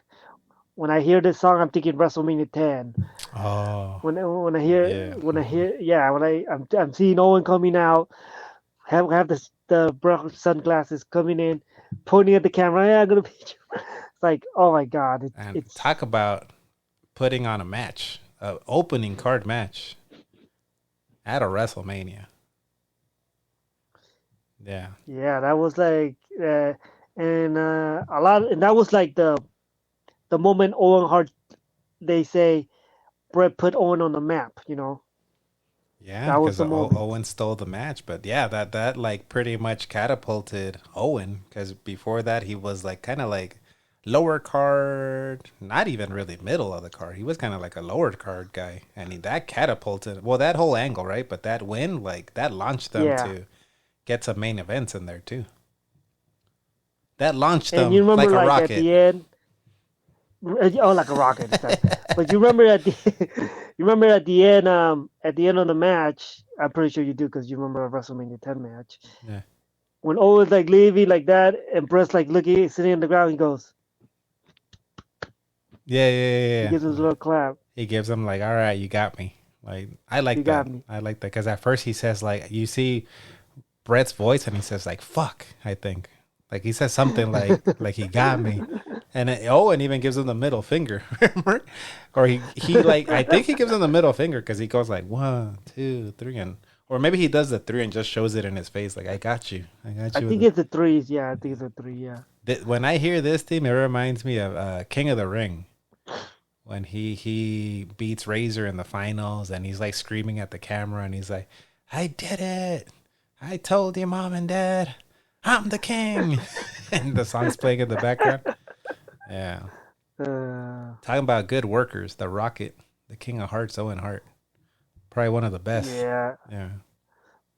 You're probably right, because he was a great technician, plus he was a good high flyer. A lot of people would argue, I think I've heard, was it Jericho or somebody say, like, they actually thought Owen was better than Bret. There was, like, a lot of people saying, I think Owen's better than Bret. Yeah, that's what I said. That guy, I think Bret's very well. Like he executes moves really well, and he can take care. But like Owen had the other thing that Bret didn't have, the high flying ability. He was like flashier. He could do a lot of stuff that flashier, Bret couldn't do. Yeah. Awesome wrestler. I remember when I found out that he passed away. I was like crushed. I remember I was in Mexico, and my sister. We used to talk to my sister sometimes, like every other day. And one time when we talked on the phone, she's like, "Oh, guess what? A wrestler died." And I was like, "What?" And she's like, "Owen Hart died." And I was like, "What the fuck?" Yeah, that was very, very, very sad, very tragic. But he was, it's probably probably in my top 5 like wrestlers of all time. Owen Hart. Yeah, Owen Hart was like remember how we talked about earlier on. We talked about the Bret Hart having the KOR, having the 3 different matches. Right. Had it with Razor, had it with Perfect, had it with Bam Bam. Right. Didn't Owen Hart kind of do that too? Yeah, he had one with Tatanka, he did, right? He faced Razor. Yeah, he faced Tatanka.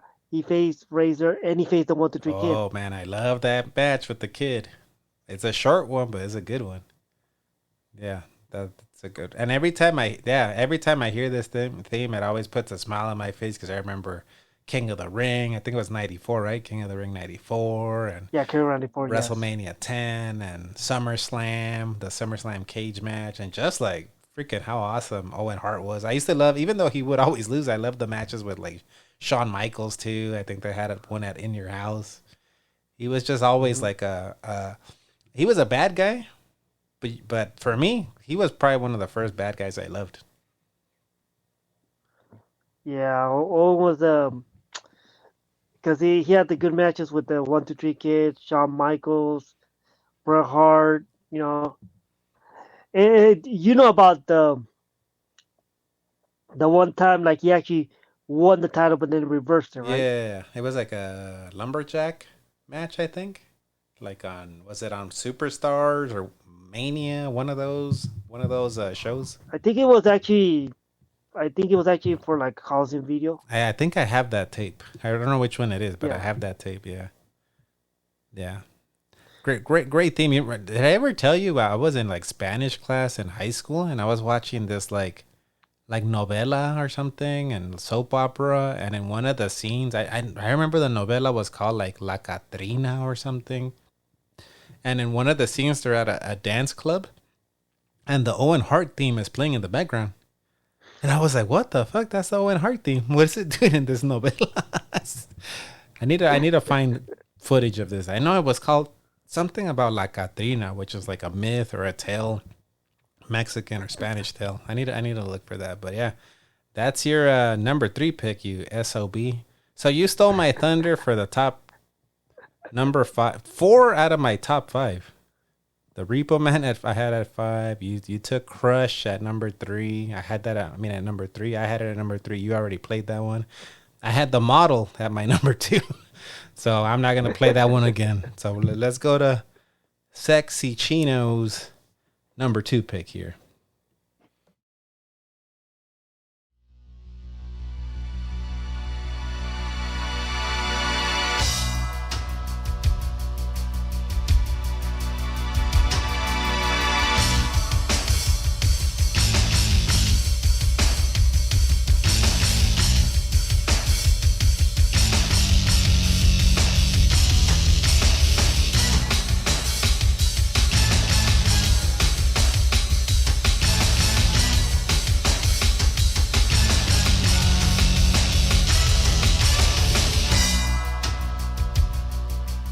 Surprising pick, but a guy that was one of the top guys in the new generation.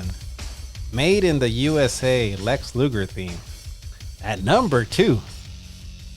Tell us why you love this theme so much. Just nostalgic, and that was that one time they changed his. I know exactly when they changed to this thing. It was at WrestleMania 10. This is the first time it came out to this one? Yes. Because I remember you used to have like the USA one that everybody has. Man, you know what? Yeah. It's not on my list, but I kind of like that one more than this one. But that's like a public domain theme, I think, right? Yeah, public domain theme. But like, yeah, I really like this one. I was like, because I just remember like him coming out the door and shaking everybody's hands, you know. When I think of this theme, I think of Luger just shaking everybody's hand. It's so cool, and like going out there, and like back in the day, like I said, I wanted this theme, and they wouldn't give it to us. I remember like we talked about the Genesis and the Super NES. I remember just getting the PlayStation game, the Super NES game with and just to listen to that song. WrestleMania, the arcade game. Yeah. Just to listen to that song. Yeah, because the Genesis one had the dun dun dun dun dun dun dun dun, the raw. No, it had it, but it didn't have it as good. It didn't sound as good. I literally bought the PlayStation system just to listen to that one song. Yeah, no, but I'm saying Raw on the Sega Genesis that had dun dun dun dun dun dun dun dun dun dun. Oh yeah. And WrestleMania, the arcade game, had this one. Yeah. Yes. Yeah. So that's why. Like, this is so nostalgic for me because I really wanted this theme, and then like later on it just became the Allied Power. They combined it to become the Allied Power. And listening to this theme, I don't know why, like I kept like hearing the dun dun dun dun because they mixed it with the Bulldog. Yeah, the Allied powers. But to me, this is the better theme. You know, it's like it just, I don't know, it just fit Luger at the time, and and it's just like such a cool thing. You hear dun dun dun dun dun, dun, and it goes dun dun dun dun, and that's what I like that beat that goes. Yeah, To me, it. that's like that's it, like your rip on guitar that you've been talking about. Yeah. You know? The other theme was like maybe like Hacksaw Jim Duggan should have come out to that other one. The dun dun dun dun dun dun dun. Yeah, this one sounds like a little bit more badass. Yeah. Yeah. All right. Well, you also stole my number one pick. I had number one. I had Owen Hart. So you stole my thunder on the top three. Crush at 3, Model at 2, Owen at number 1. So I'm not even gonna play it again. But the Lex Luger theme shocked me. Sexy Chino, you're number 1.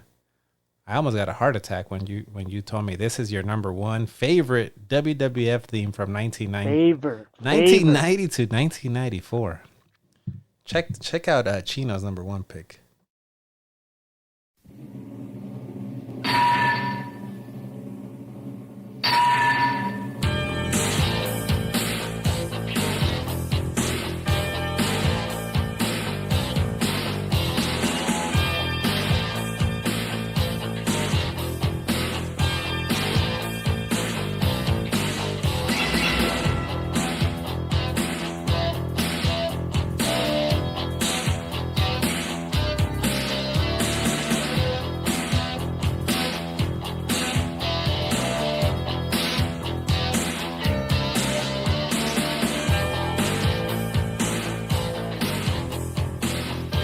So you called out Greg the Hammer Valentine in last month's episode where we ranked our favorite Royal Rumble matches, where you said, hey, Valentine, anytime, anywhere, I'll take a chop from you.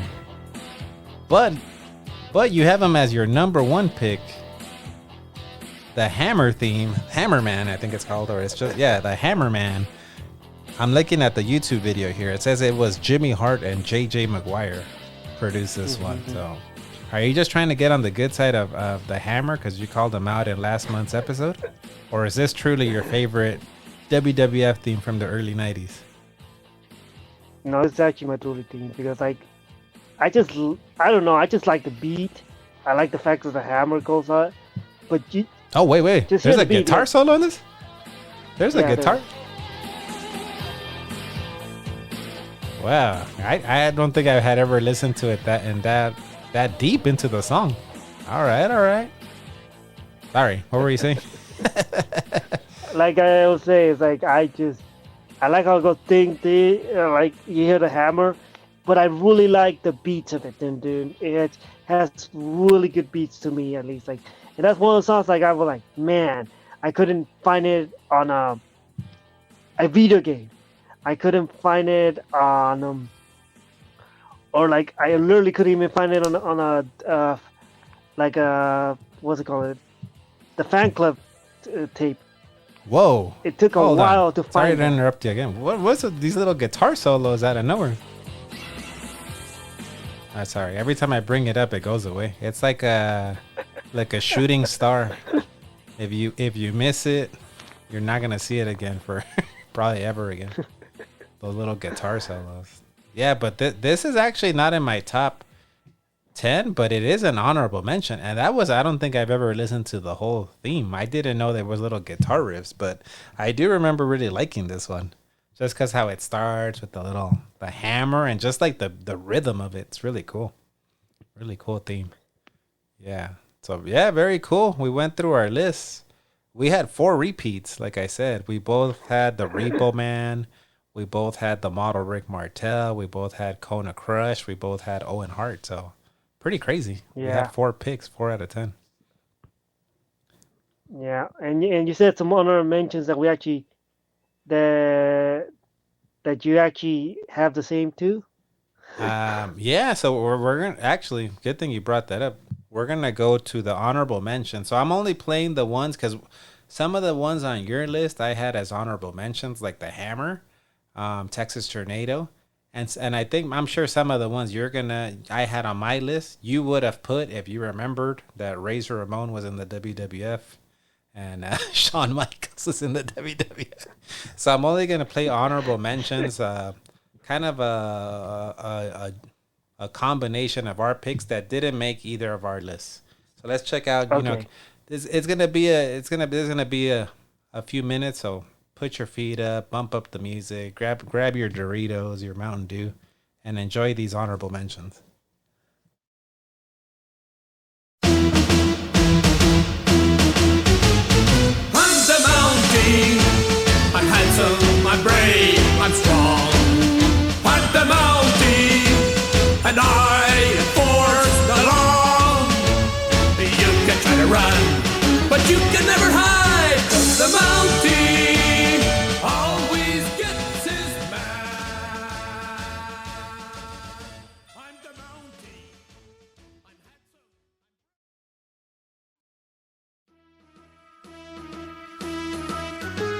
We're not the Mounties. We're handsome, we're brave, we're strong. We're not the Mounties, 'cause we enforce the law. You can try to run, but you can never hide. Unlike the Mounties, we always get our man. We're not the Mounties.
Bam! Bam!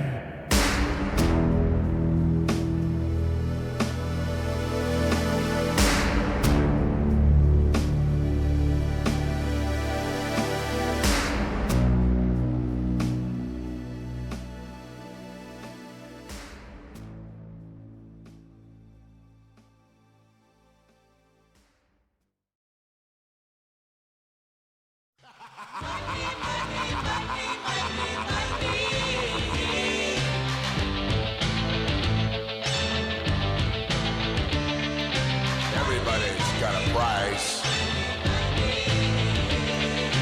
Everybody's gonna pay. 'Cause the $1 million man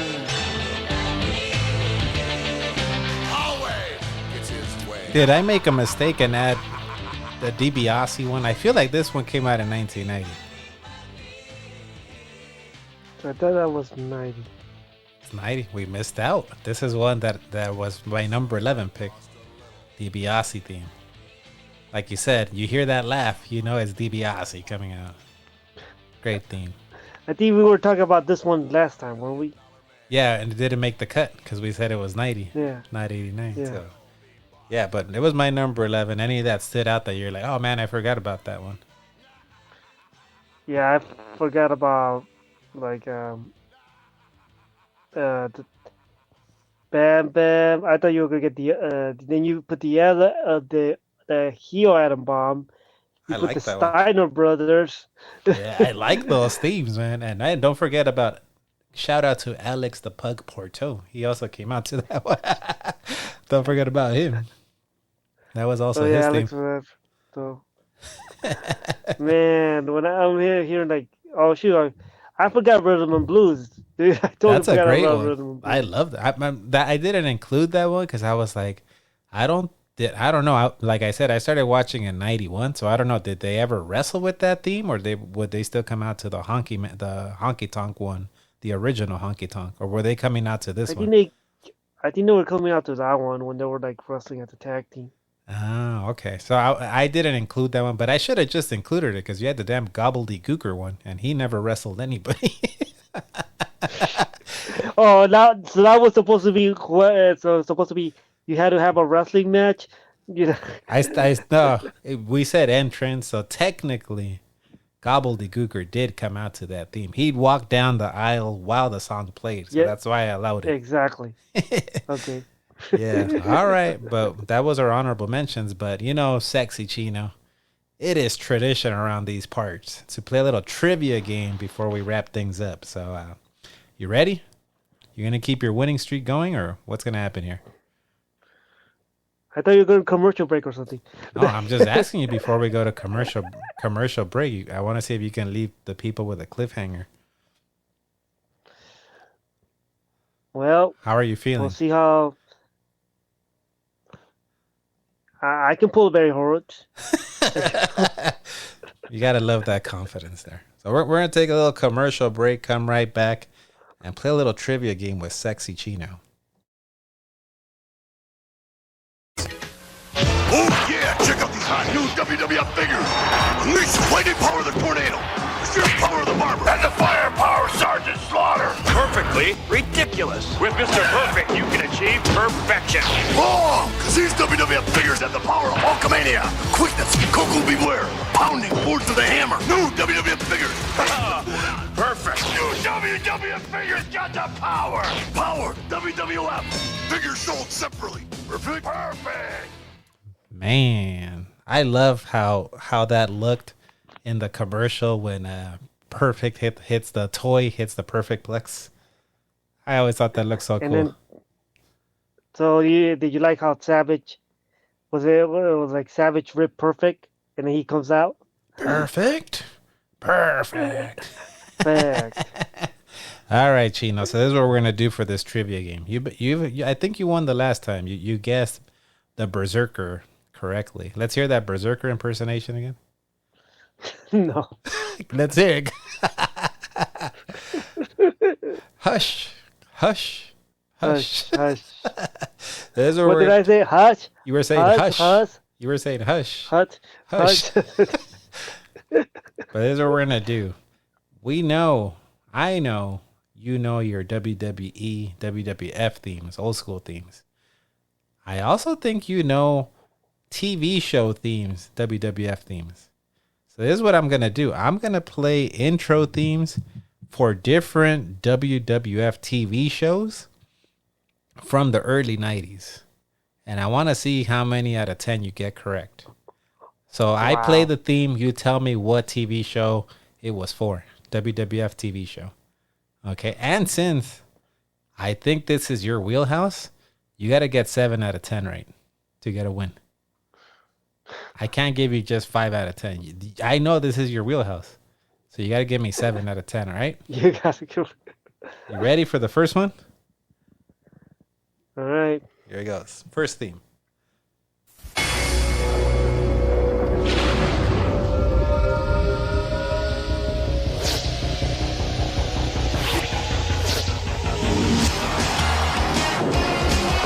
I got the Superstars of Wrestling.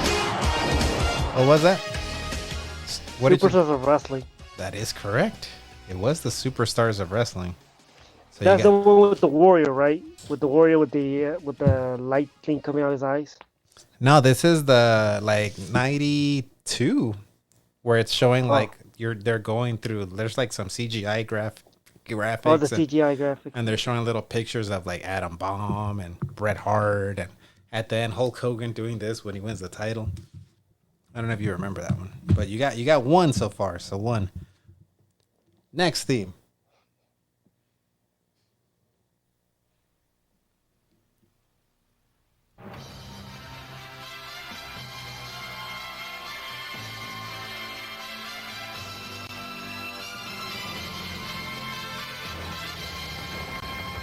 Sounds like All American Wrestling.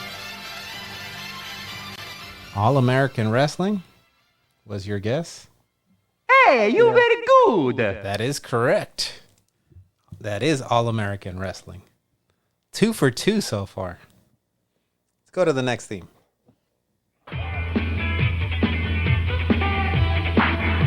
Primetime Wrestling. You gotta let it get to the saxophone at least. So Chino's guess was Primetime Wrestling, the show that was on Monday nights before Monday Night Raw. Yeah, that was the one before Raw. So that was his guess. Was it Primetime? Hey, you very good. It was Primetime Wrestling. See why I set the bar so high? That you got to get 7 out of 10 to get a win? Let's go to the next theme.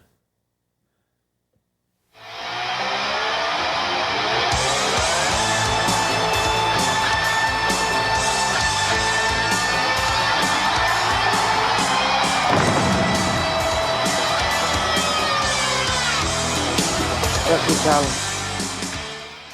What was your guess? Wrestling Challenge? Wrestling Challenge.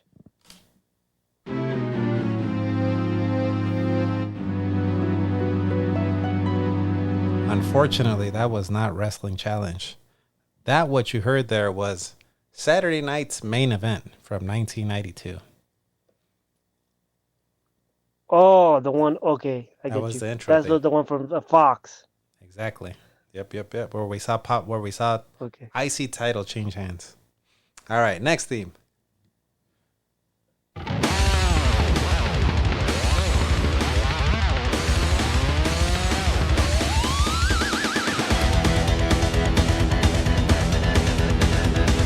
That's Superstars. Superstars is your guess? Yeah. Hey, you very good. That is correct. That was Superstars. I think this is the one where they're like changing backstage and. Yeah. They're doing the backstage thing. All right, next theme. Get lost.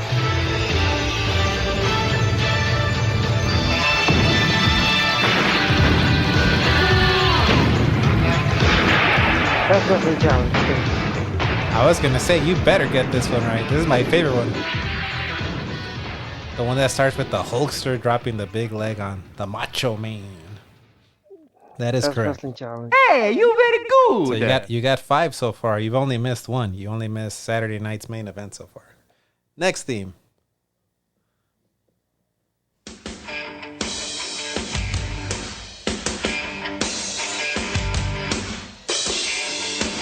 That's Superstars. Hey, you very good. That is Superstars. Can you tell me one of the highlights in the video? Isn't that the one with like they have the Superstar thing, and you can see like, I think like the smoking guns in it. No, this one has like Hogan. Hogan's still there. Hogan. 91. This is Hogan's a still there? 91 theme. All right, next one. Saturday night's main event. Damn, you got that one quick. That is Saturday night's main event. Hey, you That's very one good. I really enjoy. You even had a big grin when you answered that one. Heck yeah, I like Saturday night's main event. Remember that? Hey, no need to get hot about it, Chino. All right, let's go to the next theme.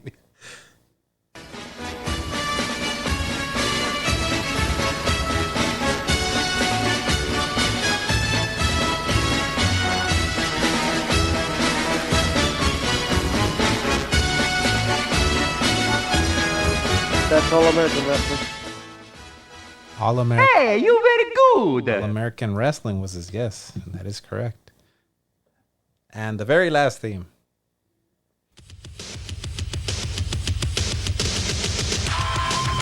The original Monday Night Raw, 1993. We gotta let this one play out till the end.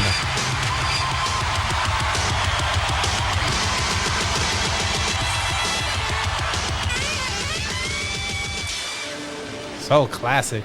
And you would hear the siren in the It background. is classic, you know that. Yeah. Hell yeah. So congrats, you did Hey, you very good. very good. You only missed 1. That's why I set the bar high. You got 9 out of 10. You only missed the 1992 on Fox Saturday night's main event. And I know that's going to keep you up at night that you didn't get that one correct. Yeah. Yeah, could have got that one. You know? But now that you hear it, you knew it was what it was. Right? Yeah, just like, because I heard the first part, I'm like, oh, okay. I didn't hear the other, like the little extra part of the. If you would have I would let it go a little longer. Yeah, I know when I put this game together, I was like, oh man, Chino, I have to set the bar high because I know he's going to right away know these ones. So, yeah. GG, good job. We're going to take a quick commercial break and come back and wrap things up. Main event time with new WWF figures like Rick Martel and Hulk Hogan. I'll show Hulk some real arrogance. Hulk's introduced another stinker. Now Iris is trying to make me pay. When I do taxes, I always get a refund. Collect new WWF figures now. Go separately.